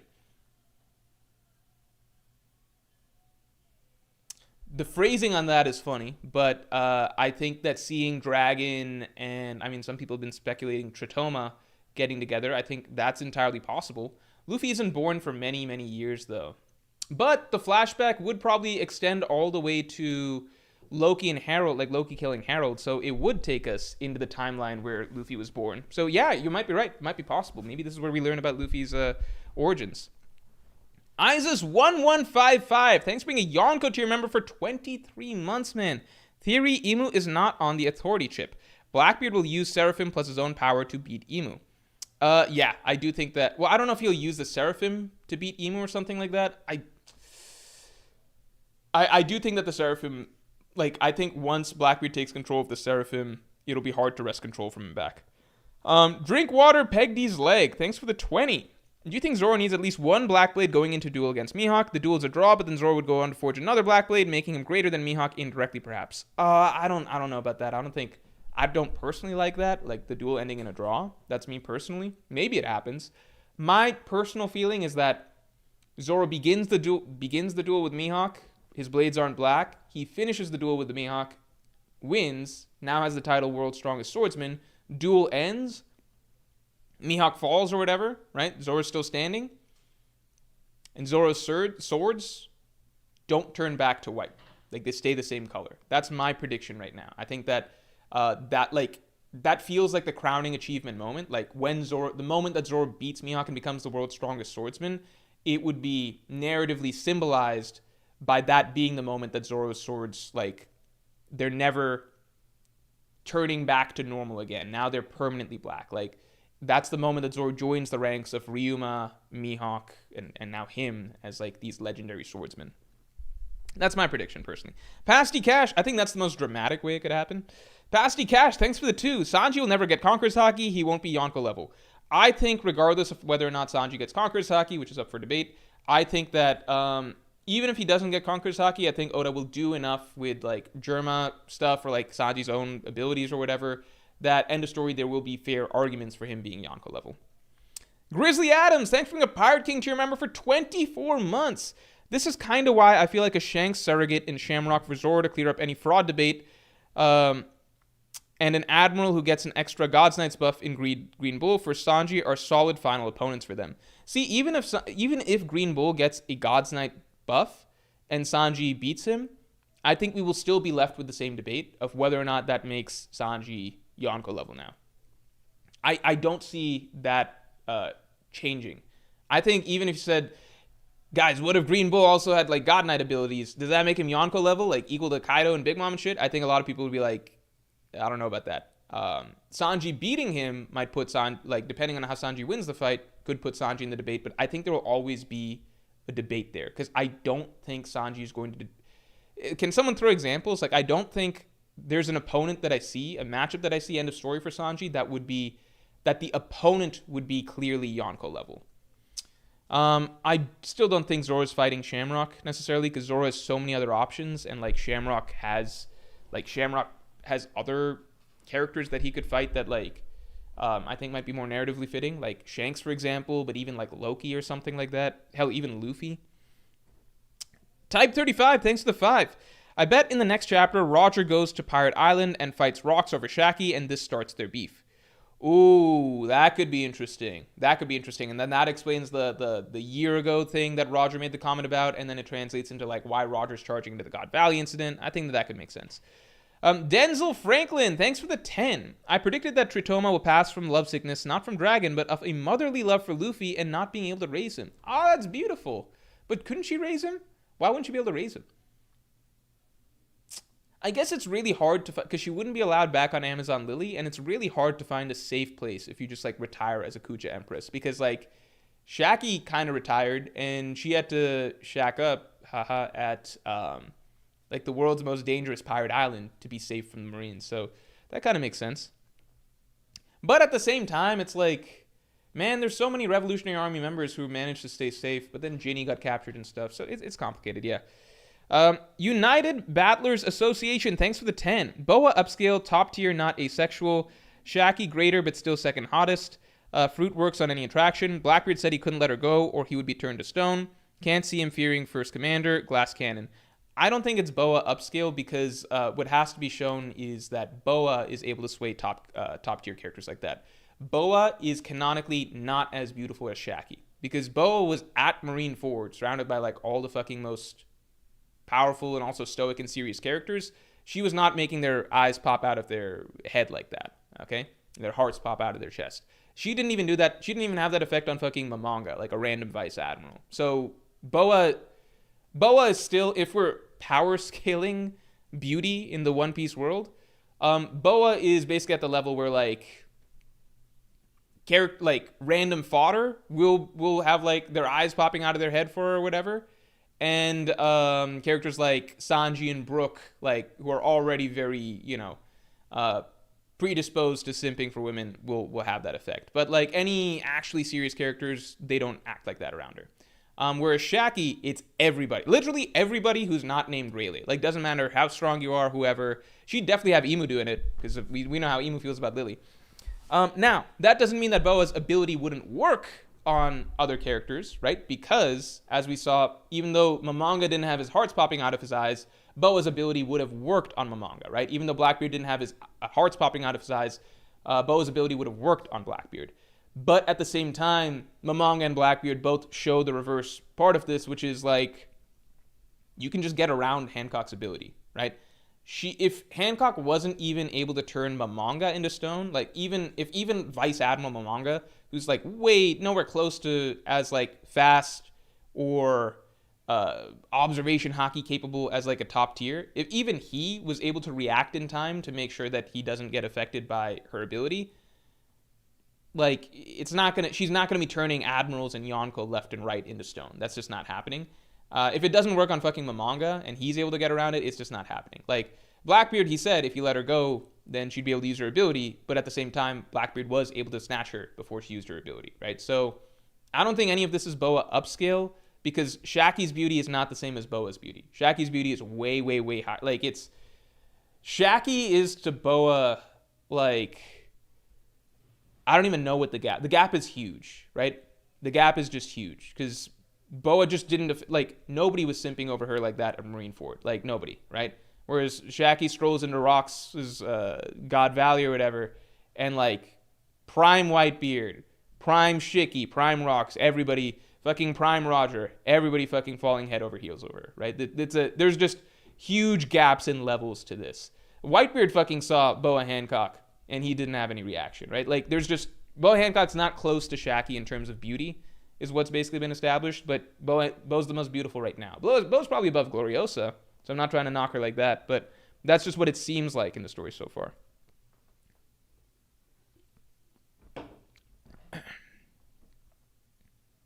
Henchby976 says, Momonga had to injure himself, though. Only Fujitora hard counters.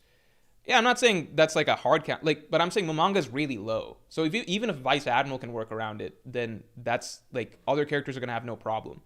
Like, stabbing yourself with a knife means nothing to any strong character, right? Like Katakuri, we fucking put a put a trident through himself. Like the point of the Momonga scene basically established that like if you're a strong and decently capable character, you will find a way to work around Hancock's ability. It might hurt, but that's not going to mean you can't defeat Hancock in battle. Like, Katakuri could put a hole in his stomach and then just win.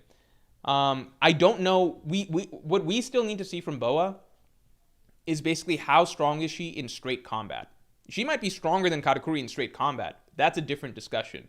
But we've already seen from multiple characters now that just because Hancock can turn you into stone, if you're a strong character, you might act faster than her. You might do something to make sure that you're not affected by it. Like, you might handicap yourself a little bit to make sure you're not affected. But there are things that capable characters can do as workarounds. So my question is, how strong is Hancock in terms of straight fighting? I think she is still very, very strong in terms of straight fighting. I would not be surprised if she's above first commander level overall in terms of, like, pure combat.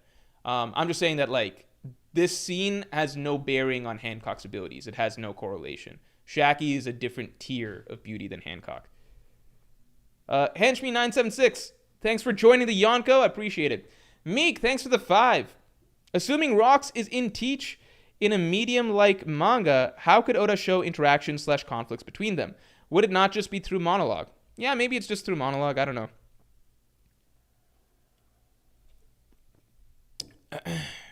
Theo says, just close your eyes and Boa gets negged. But what if your observation hockey's so good that you could tell anyway?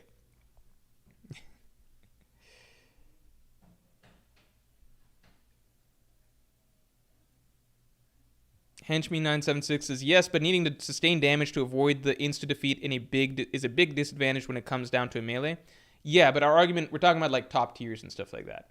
Like, how would Boa do against top tiers? Against top tiers, like, that's not going to matter. You know, like, it's a disadvantage, but we've already seen top tiers do crazy shit despite that. Despite, like, taking some injuries. Yeah, I think internal monologues and stuff like that, that might be the way. I really don't know. Maybe that'll be the route. Elijah Petty, thanks for the 2. Whitebeard already had the Guru no Mi with Rocks. Yeah, I think that's a big reveal because it establishes that, like, we know that Whitebeard was close to his prime at God Valley. This just establishes that a little bit further.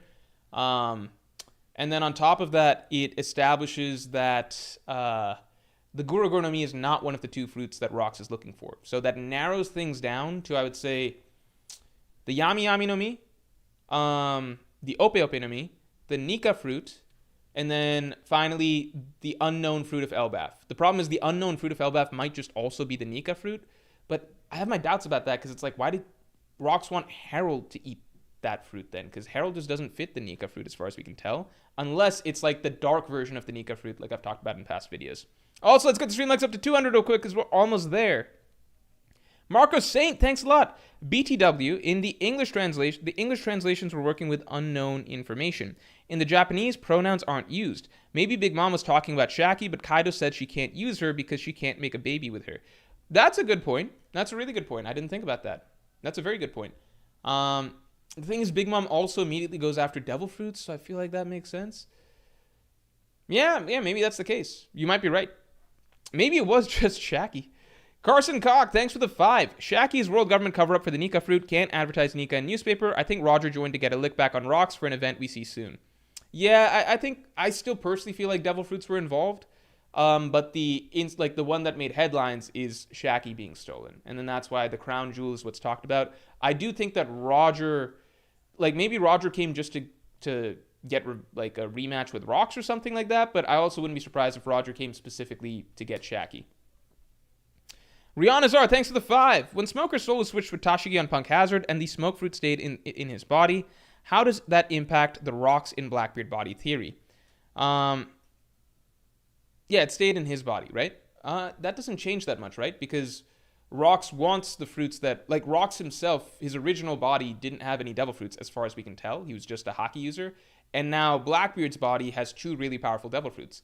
So if Rocks is now inside Blackbeard's body that has 2 really powerful devil fruits, well then all of a sudden, it's like Rocks, but now even stronger than he was before because he has the 2 broken fruits. Sean Easton, thanks for being a Pirate King tier member for so long, man, for 27 months. If Rocks did scar Teen Shanks, that is insane Shanks upscale. I think he/Mihawk may even be Pirate King level. Also, Rocks getting 2 devil fruits for a rematch with this with this age as Roger, hype as fuck. Yeah, I like the last theory that I wrote. I mean, it's obviously a common theory, right? This is not a theory I'm claiming or anything like that myself. Like the rocks inside Blackbeard's body. I learned about that theory the same time you guys learned about that theory. But as I was writing it and adding more details and thinking about like, okay, this would explain the Shanks situation, and this would make the final fight with Luffy so much more hype. As I was adding a lot of my own thoughts into it, I just got really excited because like the implications for what this means for the story potentially are just so fucking cool. So I really hope it's the case. I don't think it ruins Blackbeard's character. If anything, I think it can add a lot more layers and complexity to Blackbeard's character. And I don't think that Blackbeard would just be shoved to the side to make way for Rocks. I think they would both play an equivalent role in the finale of the story. But if Blackbeard's just Blackbeard and he's himself, then that's also totally cool. Like I've loved Blackbeard. He was my favorite villain in One Piece, long-running villain in One Piece for the longest time. I'm good with both options. I'm just hyped at the possibility of Rocks being, also Blackbeard's alter ego. As for Shanks and Mihawk maybe being Pirate King level, I think at this point, we're just going to have to wait to get a bit more details as to what exactly Pirate King level feels like and looks like. Like, because we know that Whitebeard was Yonko level, even though he was, like, on life support, right? Like, Whitebeard at his weakest was still considered a Yonko level type figure, right? So that suggests that Prime Whitebeard is on a different level. The way that these characters, Roger and Whitebeard, are talked about, Garp, it does sound like they were on another level, and now Rocks. But as the story goes, more and more characters keep getting added to that tier, right? Like, now, like, Rocks added to that tier, and now Harold even seemingly added to that tier. I do genuinely think, like, from everything, like, initially when Harold clashed with Rocks, it was like, okay, Harold might be pretty close to Rocks, but now it really feels like Harold is on that same level as, like, he's supposed to be on that same level as Prime Whitebeard, Prime Roger, Prime Rocks, and stuff like that. Like, even the world government is like, who's the one guy who could put a hit out on Rocks? Harold, So it's possible that there might be more characters who are Pirate King tier than we realize by the end of the story. I would say the characters that I think have a shot are Shanks, Mihawk, Dragon. In terms of characters who we already know about, who might be, by end of story, be revealed to be even stronger than we realized. I do have my doubts, but, I think anything's possible at this point.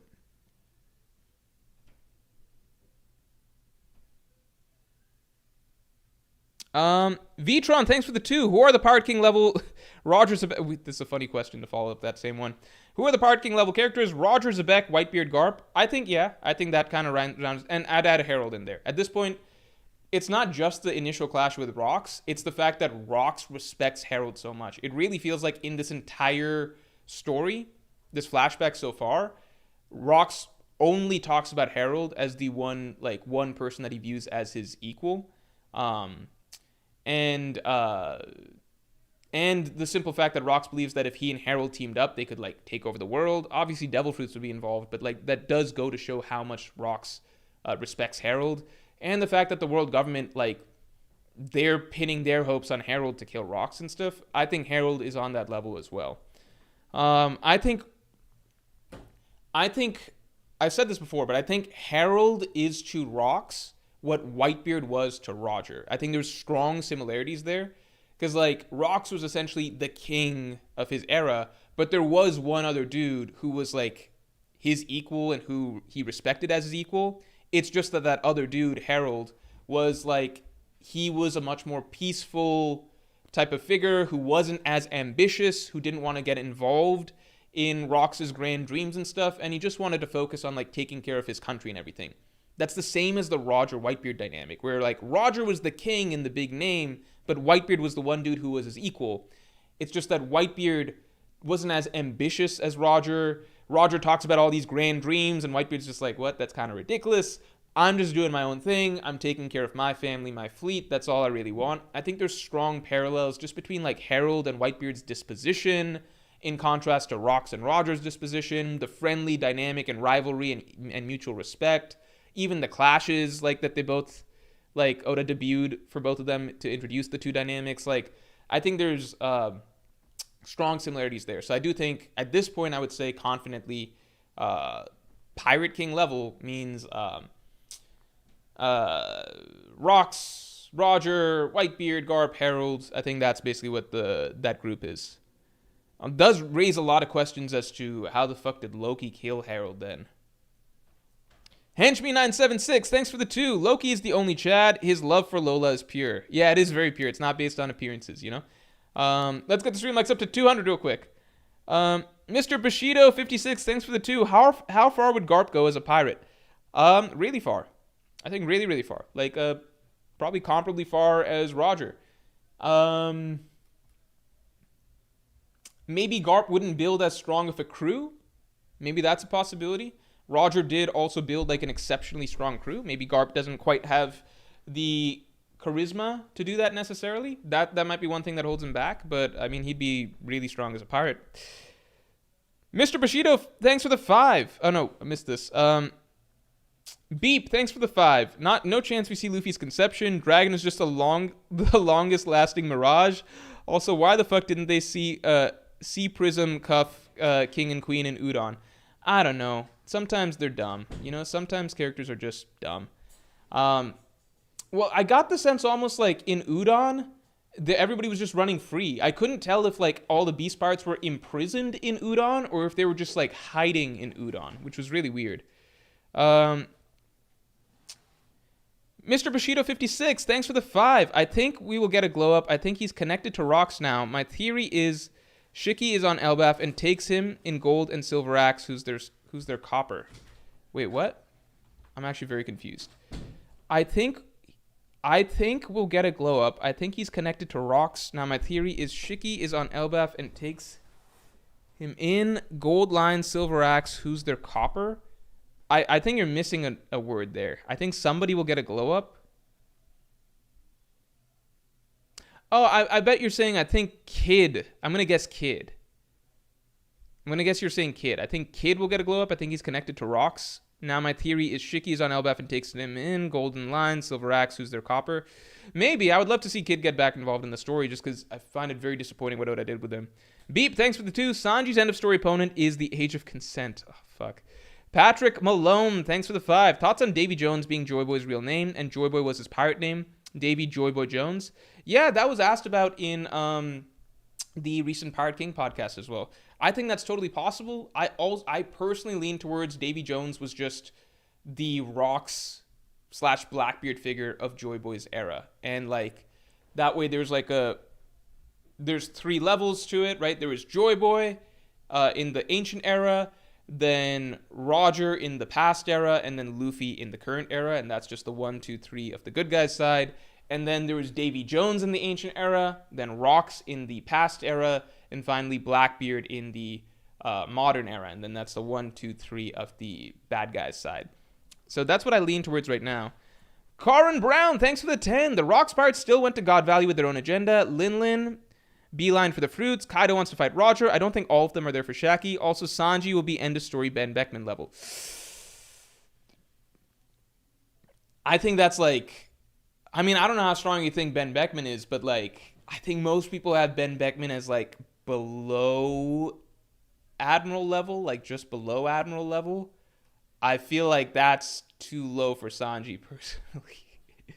I think end of story Sanji, it's basically like, again, I've been saying it plenty of this stream. I think like what his feats will end up having him look like is like, I think it will be very easy to know that he's at least Admiral level. And then I think there will be a spectrum where you could definitely argue that he is Yonko level. I think that's where I imagine Sanji's feats will make him look like end of story. But I don't think Ben Beckman level. David E2B, thanks for the 2. Hey, Morge, would you ever get into the One Piece TCG? No. I've played TCGs in the past, and I know that they're just a bad idea. I used to play Yu-Gi-Oh! In college. It was like my friend group's like hidden little secret, because we did it as like a little joke. It was like there was a random weekend where it was like, you know, we just had nothing to do, so it was like, oh, like, fuck. What if we just brought like Pokemon cards back from home, or like Yu-Gi-Oh cards or something from home and just messed around or something? And then we did that. Oh no, actually that's not true. It was initially, there was like a nerd on our floor who we found playing Yu-Gi-Oh! And he had like a shit ton of Yu-Gi-Oh cards. And I was just like, oh, this is silly. This is like the kids game or whatever. Like, I'll sit down and fucking play Yu-Gi-Oh! And then I realized that there's a lot of rules to it. So then I played, and then I actually had fun. And then I told my other friends about it, and they're like, oh, that's funny. Like, I probably still have Yu-Gi-Oh cards stored somewhere. So then they brought theirs. And then we played, and then we actually had too much fun. And then we got like, we played it more and more, and it became more than just like an offhand like thing. And then one of us like bought a structure deck, and then everything spiraled from there. Because it's like, wait, you guys are buying new cards. We're not just playing from random shit we had from when we were kids. Okay, and then it just spiraled. And then we learned about like the meta and actual stuff. And then like it was just like our hidden secret.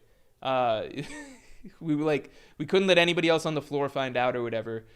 We just pretend we're playing video games or something like that. I remember there was one day where like we were just we had like a bunch of cards out or whatever, and then like we heard a knock on the door, and we were like, don't, like, we yelled like, wait 1 sec or whatever, and then like we just like shoved all the cards like underneath a bed and like just threw a blanket, and just like for the person outside it must have sounded like the most bizarre like they probably thought that there was a lot of drugs or some shit involved or something like that, but in actuality it's just, like the person who came in was just like a second level friend on our floor basically, and they were kind of like, something, were you guys doing something? And we were just like, no, and they definitely thought it was something like drug related, because it sounded like things were being put away and materials were being put away, and we just had a very guilty look on our faces. So they definitely thought like, oh man, these guys are fucking doing cocaine or weed or something, and like they just think I'm too lame to be involved or something in that, and they don't want to tell me. So we know that guy felt really bad. But in actuality, we just hidden like 100 Yu-Gi-Oh cards. Anyway, so I played Yu-Gi-Oh! I think over the course of like freshman and sophomore year, like freshman year was when we got into it, and sophomore year was when it became like pretty bad, like started spending a bad amount of money on it. So I think over the course of like those 2 years, probably spent over somewhere in the range of $200 to max $300 on Yu-Gi-Oh! And I would have spent more if I had more free money to play with at that point in time. Like our rich friend probably spent like he spent easily thousands on Yu-Gi-Oh cards, because like the most meta tier 1 decks, those are very, very expensive, like very, very expensive. Another one of my friends who was like also like a bit more well off or whatever, he spent like close to a K on cards. So yeah. And then our broke friend who couldn't afford that shit, he had to play with structure decks and stuff like that, and like try and like mishmash make something work. So we kind of made fun of that. Anyway, you had to play Six Samurai for a while, and then like Heroes, and like a shitty version of Mermails. It was a whole thing. Oh, Noble Knights. Yeah, like he had to play jank shit. So anyway, so Yu-Gi-Oh! I did for 2 years, and then we got away from Yu-Gi-Oh! Because then we got into Hearthstone. Hearthstone, a little bit more acceptable, because it's just like, because Yu-Gi-Oh! Just became very, very poisonous. Yu-Gi-Oh! Has like, it's like very, very, it's run by Konami, which is very greedy, so they will make you spend a lot of money and then like nerf the deck that you just spent money on. And so quickly, once we realized that that's happening and that that's like the way it goes when you play Yu-Gi-Oh!, we stopped playing. We switched over to Hearthstone. More general, more accessible. We didn't feel like we had to hide Hearthstone on our laptops if like friends came over or something like that. So then I played Hearthstone for like junior and senior year. So I've played my fair share of trading card games. They are a trap. They suck you in, and you do end up just spending real world money on shit that like it's just like a hobby that gets very annoying in terms of like you can see the greed in the companies and how they try to milk you after a little bit. Anyway.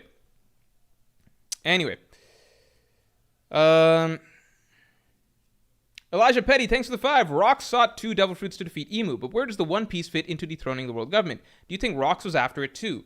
I have my theories on where exactly the One Piece and all of that is. I think that the Celestial Dragons will be after it. I believe that the One Piece is the sun that was depicted in the mural, and I think that is important. It's going to be important to all the major characters, including the Celestial Dragons.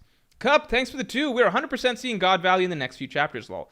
I really, really, really hope we do. It just feels like all the buildup is for God Valley. It would feel very disappointing if we just cut away before getting to that. We're getting the whole cast of characters, all the setup, all of the plot lines that played into it.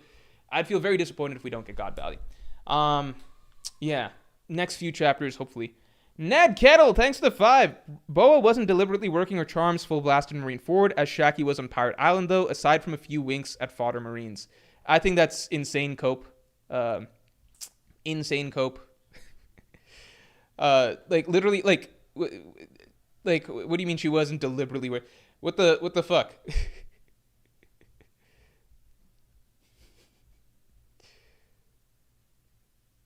What does that even mean?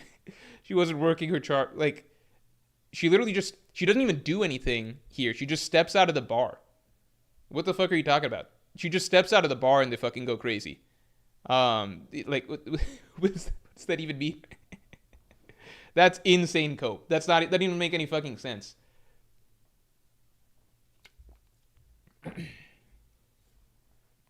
Ned, we covered that. Corin Brown, thanks for the 2. Did you see my $10 comment? I thought I did. Hold on. Yeah, I just answered that. I just talked about that.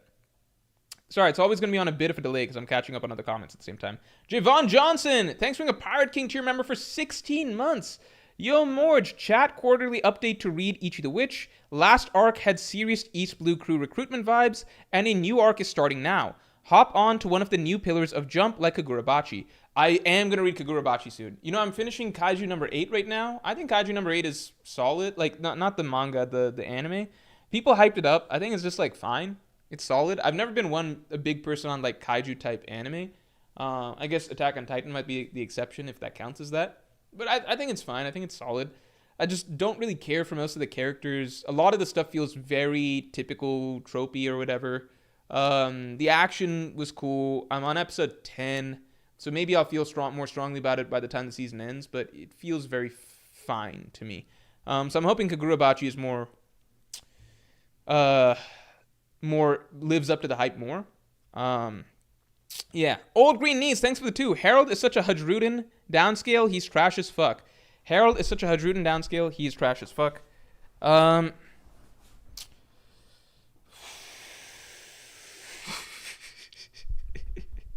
Are you saying that, I see what you're saying. Yeah, Hadruden sucks. I think that's just his thing. I think people are waiting for Hadruden to have something like secret super strong strength. I don't think that's his character. I think the idea is that, like, Hadruden's burden is just being the son of, like, the previous strongest character in the world, and he just sucks, you know? Angel, thanks for the 5. Hey, Morge, that last panel of Rocks and the others falling for Shaki is really funny. Only time I laughed at a Goon Piece moment. What do you think? I think there's been times I've laughed at, like, I don't know about laughed out loud. I think it's rare that I've ever laughed out loud at, like, a Goon Piece moment. I think, at least with the One Piece anime, there were definitely times in the past that I found Sanji's gag legitimately funny. And I'd laughed at Sanji's gag. Like, there were times that, like, it was just, like, he'd give... Because it would just be, like, Sanji does something for Nami or Robin, and they give him, like, the slightest bit of, like, thanks or appreciation, and he just does, like, a huge response, and I would find that funny. It'd be, like, you know, like, he gives Nami a meal or something, she's like, oh, this is good, and then his response is, like, fall in love to the end of the world or something. He, like, yells something crazy and, like, spins around. I would find that funny. I think one funny creative thing that Oda did was, like, you know, like, with Boa Hancock, random fodder and everything like that, their eyes go crazy when they see, like, they get heart eyes and all of that when they see Boa Hancock, right? So it's like, okay, if the average person has this absurd over-the-top reaction just seeing Hancock, then, like, the big question was, like, oh my god, what would happen to Sanji when he sees Hancock, right? And this was at a phase when Sanji would, like, have nosebleeds. Like, it started to be shown that Sanji would have nosebleeds when he sees attractive women. So it's like, oh my god, what's going to happen if Sanji sees Hancock? Because Hancock shows up right before the Straw Hats go underwater to go to Fishman Island. So it was like, how's Oda going to, like, how big of a reaction would it be for Sanji? And I believe that what Oda did for Sanji is Sanji sees Hancock and just immediately turns to stone. I thought that was funny because it's like... Sanji is, like, just, like, so down bad that, like, for the average person, they see Hancock and, like, you know, heart eyes and all of that stuff, right? With Sanji, it's, like, not even, like, heart eyes plus extreme nosebleed. it's like Sanji's so down bad that Hancock doesn't even need to use her ability. He just automatically turns to stone when he sees her. I thought that was like a creative little idea for Oda, because it was like, what are you gonna do? Like, are you just gonna have Sanji have like the biggest nosebleed of all time? That's almost like cliche, and like, I mean, it's cliche every time, but that's almost like too expected. It's like, what can you do when you have Sanji see like the most beautiful woman in the world?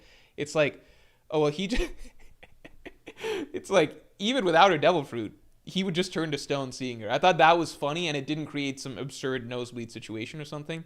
So I think that was a funny moment. I thought. I think another time that I thought it was funny was like when Sanji is. I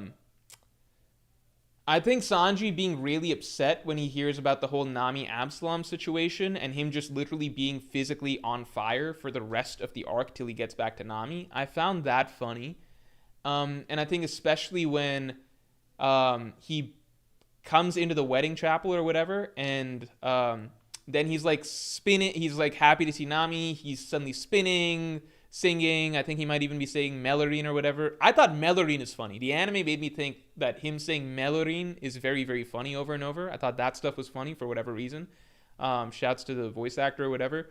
And I thought it was funny when Sanji's like blissfully floating his way over to the wedding podium or whatever to see Nami, and then like abruptly just like kicks the fuck out of Absalom out of the way. It's just like a very sharp twist or whatever. So I think there's been moments that I find those type of gags funny.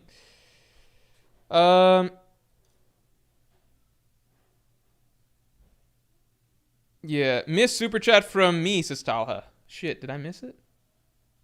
Oh fuck, I'm sorry, Talha. Hold on. Did I miss it, or is it new? Is it new? Fuck. Oh, I missed some.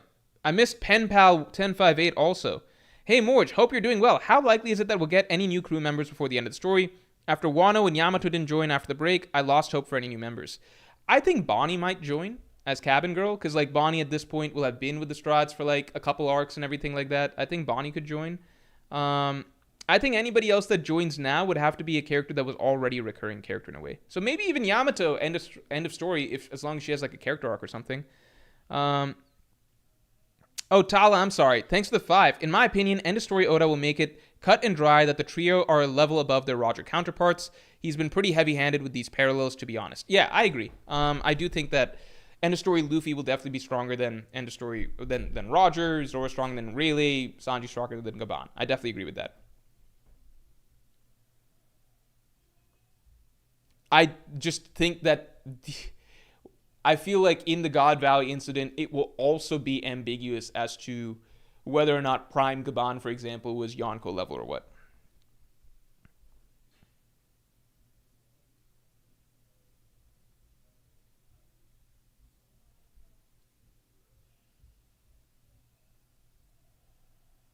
Lewis, thanks for the 5. Damn, Lori, have finished 3 tours in the Middle East and you still haven't finished the Wano analysis.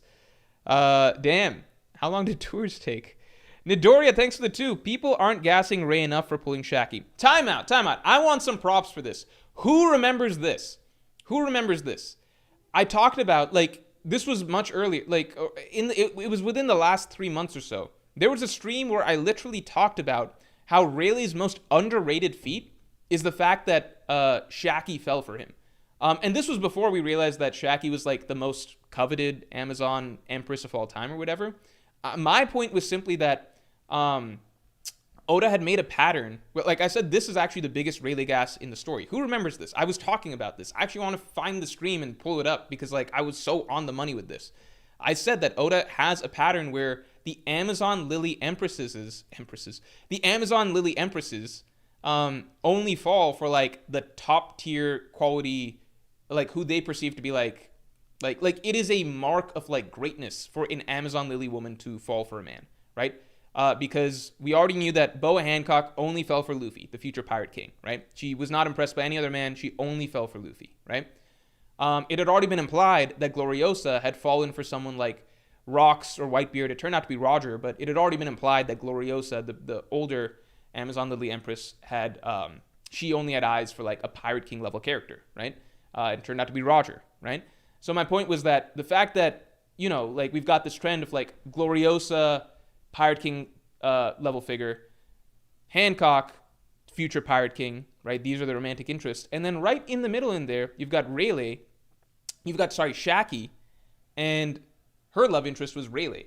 I was like, that's huge Rayleigh gas. Like, Oda isn't just throwing this around. Like, he does not have the Amazon Lily Empresses fall for just anybody. You got to be like a really fucking special character for the Empress of Amazon Lily to fall for you. Like, that's kind of the point. Oda almost uses that as like a mark of greatness. That like Boa Hancock hates all men, not interested in any man, but only Luffy is able to sway her. Why? Because like that's just how great Luffy is, right? Gloriosa, she wasn't interested in anybody except for fucking Gold Roger, right? And then Shaki, interestingly, she wasn't interested in anybody, not Rocks, Whitebeard, Roger, except for Rayleigh. Like, that is Rayleigh's biggest single, like, that is the most significant thing about Rayleigh, actually. Like, that's the one thing that he has above, like I didn't even know at that point in time that Shaki was special even among the Amazon Lily Empresses. I was just saying that so far Oda's writing a trend where, like, you got to be like a legendary dude for an Amazon Lily Empress to fall for you. Like the fact that Rayleigh and Shaq are together, like, puts Rayleigh among the ranks of like Luffy, Roger, stuff like that, right? I don't even know how right I was at the time, because it turns out that Shaki is even more picky than like the other Amazon Lily Empresses. Like, she turns down everybody, like Prime Rocks, Prime Roger, Prime Whitebeard, etc. She only had eyes for Rayleigh. So that really is the one feat, I suppose, that Rayleigh has, that like there's no other pirate, past or present, that matches him in that regard. In that, like, the most beautiful Amazon Lily Empress of all time, who was the pickiest of all time, went with him above all the other great pirates and figures of that era. Who remembers that? Who remembers that? Who remembers me talking about that? And literally people in the chat were like, no, man, that's not a big deal. Like, you're saying that Rayleigh, that Shaki being interested in Rayleigh is like a mark of, like, that's significant or something like that. That's not a big deal. It's like, no, it is. Like, Oda's very, very, like, he's very selective with how he writes these Amazon Lily Empresses and the type of man that they fall for.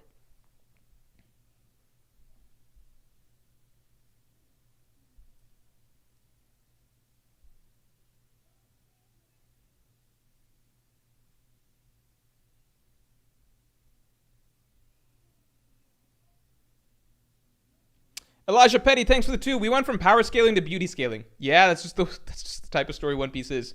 Henchme976, thanks for the 5. I think Prime Kureha wins beauty scaling because she has aged better than anyone. It seems you have to be the hottest to not become 4 feet or obese.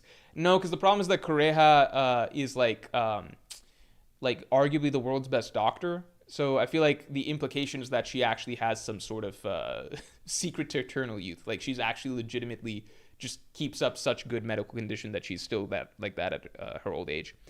MOH, thanks for the 5. I hope we get God Valley, Loki versus Herald, and Loki versus Shanks in this flashback. Could be the GOAT One Piece flashback. If we get all that in this flashback, this is the GOAT One Piece flashback for sure. Corin Brown, thanks for the 5. Ben, because it's been said that he and Shanks are somewhat equal. Shanks is the sun, Ben is the moon. And seeing the rivalry between Mihawk, if not Ben, then Kuzan. Okay, so if you view Ben Beckman as very, very strong, then I could see what you're saying. Yeah, it depends on how strong you view Ben Beckman as. But I could definitely see that in that argument. Fruity Flamingo, thanks for the 5. Rocks and Blackbeard's body takes away from the Blackbeard hype. In Marineford, Blackbeard said that it is his era, not Rox's. I mean, they're still sharing it, you know? Like, I don't know. It's possible Blackbeard doesn't even know that Rox is in his body, but I don't know. I don't think it necessarily takes away from Blackbeard hype. I think it just depends on how Oda spins it. Marsai Mitchum, thanks for the 20. Rox will grow to care for Shaki as a friend. Garling will kidnap her to God Valley, lure the Rocks pirates to come save her. They spin this as Rox trying to take Shaki for himself, causing Roger pirates to come fight them. I like that angle. That weaves some nuance into this whole thing and actually makes God Valley make more sense. Like, or have a little bit more weight, I suppose. It would almost make the Rock storyline like way more tragic, that he legitimately had good intentions to go back and save Shaki, but became known as the villain of the incident. I like that a lot. It's a very interesting angle. It does make Roger seem even shittier in that sense. Mermista, thanks for the 5. My favorite Sanji gag was in Wano when Shinobu used her ball crusher technique and Sanji's like, I hope this doesn't awaken anything. LMAO. I don't remember that, actually. I legitimately don't remember that. Fuck, now I feel bad. I don't remember that.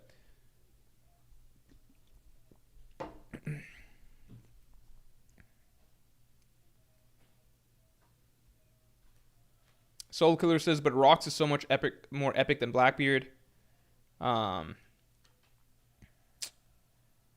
Is he? Oh no, Rocks is more epic than Blackbeard. Yeah, but like I think a lot of people like the appeal of Blackbeard isn't that he's epic. It's almost like the reverse. It's that like in this world where there's so many like grand and like mighty and honorable and like badass characters, Blackbeard is more so this like conniving, cutthroat, kind of weaselly character that still has big balls and is very ambitious, but he goes about it a different way. And it's that contrast that makes Blackbeard so interesting. So it's tricky because like I definitely see the argument for that. I also want to shout out for everybody because people keep looking and they're staring. You got 2 weeks. I mean, it's actually almost ending, right? So we got 1 more week really to get these shirts. So we're working with Gomu on Instagram for these shirts. You can get them in various colors. I'm obviously currently sporting the white, but we got black, we got red. Definitely get your shirt today because again, it's only in production for this period of time. Just get your shirt orders in right now. And we got the window basically till August 22nd. So get your shirt orders in. If you like the look of these, and there's sticker versions as well, so you can get these things as stickers. So the link is pinned at the top of chat. Definitely go check that out.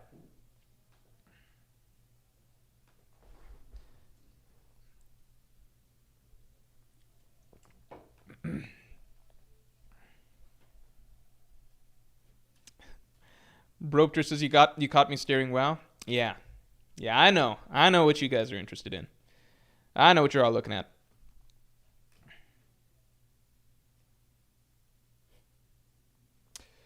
We are probably going to call stream in the next few minutes, just a heads up. Just a heads up.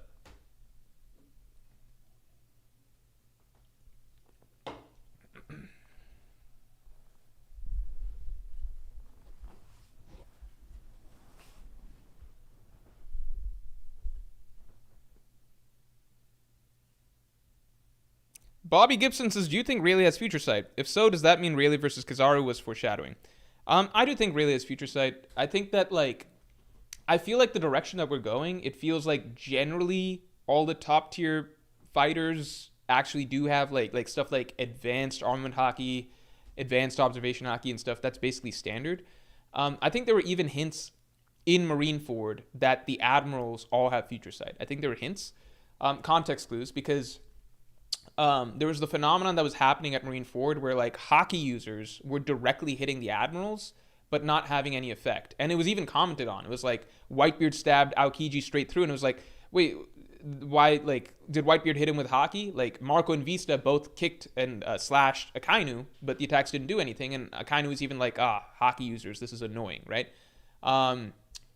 This is the same phenomenon that we've seen when Luffy was trying to hit Katakuri. And he was like, I'm hitting Katakuri, but with haki, but the attacks aren't working. And then Katakuri then explained that he's using future sight to shift his body in advance. He's moving his body in advance so that the punches and the attacks don't actually affect him. So that basically feels like the explanation retroactively of what the admirals were doing in Marineford. Because in Marineford, Oda had the admirals do lots of sort of unexplained abilities. So one was that, which is just like being able to avoid haki attacks, being unaffected by haki attacks despite them being haki attacks, right? And the other was like how they all stopped Whitebeard's big Guruguru no Mi attack, like they all raised their hands. And then post time skip, those things are sort of explained, like Hyogoro or whatever explains that like you can actually create like a haki shield around your hands and everything like that with advanced armament. Katakuri explains that you can shift your body around to avoid haki attacks with advanced observation. So it's basically been established, as far as I can tell, that the admirals do have future sight. So now it's just starting to feel like, Gabbana's future sight, Shanks' future sight, Kaido's future sight, Admiral seem to have future sight. I think that just once you get to a certain level in the One Piece world, certain things are just standard. Like you're fucking supposed to have future sight if you're like at that level, you're supposed to be able to do advanced armament, and then if you're like Yonko-ish level or something, you're supposed to have advanced Conqueror's Haki. Eric J.O., thanks for bringing a Yonko to your member for 22 months. Sup, Morge? What do you think about Rocks having a Vivre card where he gives his... Wait, what? Having a Vivre card he gives to his good friend Harold. Could still exist current day if his soul resides in Blackbeard. That would be crazy. If a Rocks Vivre card is revealed to exist in the modern day, that would be fucking insane. That would be a really cool way to reveal it. I like that, Eric J.O. Beep, thanks for the 2. Anime Akainu bled a little from Vista and Marco. It is the anime, though, so unfortunately it doesn't mean anything. Lil Emu, thanks for the 5. I wonder if Garp struck a deal between Shaki, Rocks, and the government. An exchange with the Rocks for Shaki where Rocks ultimately accepted to save his friend.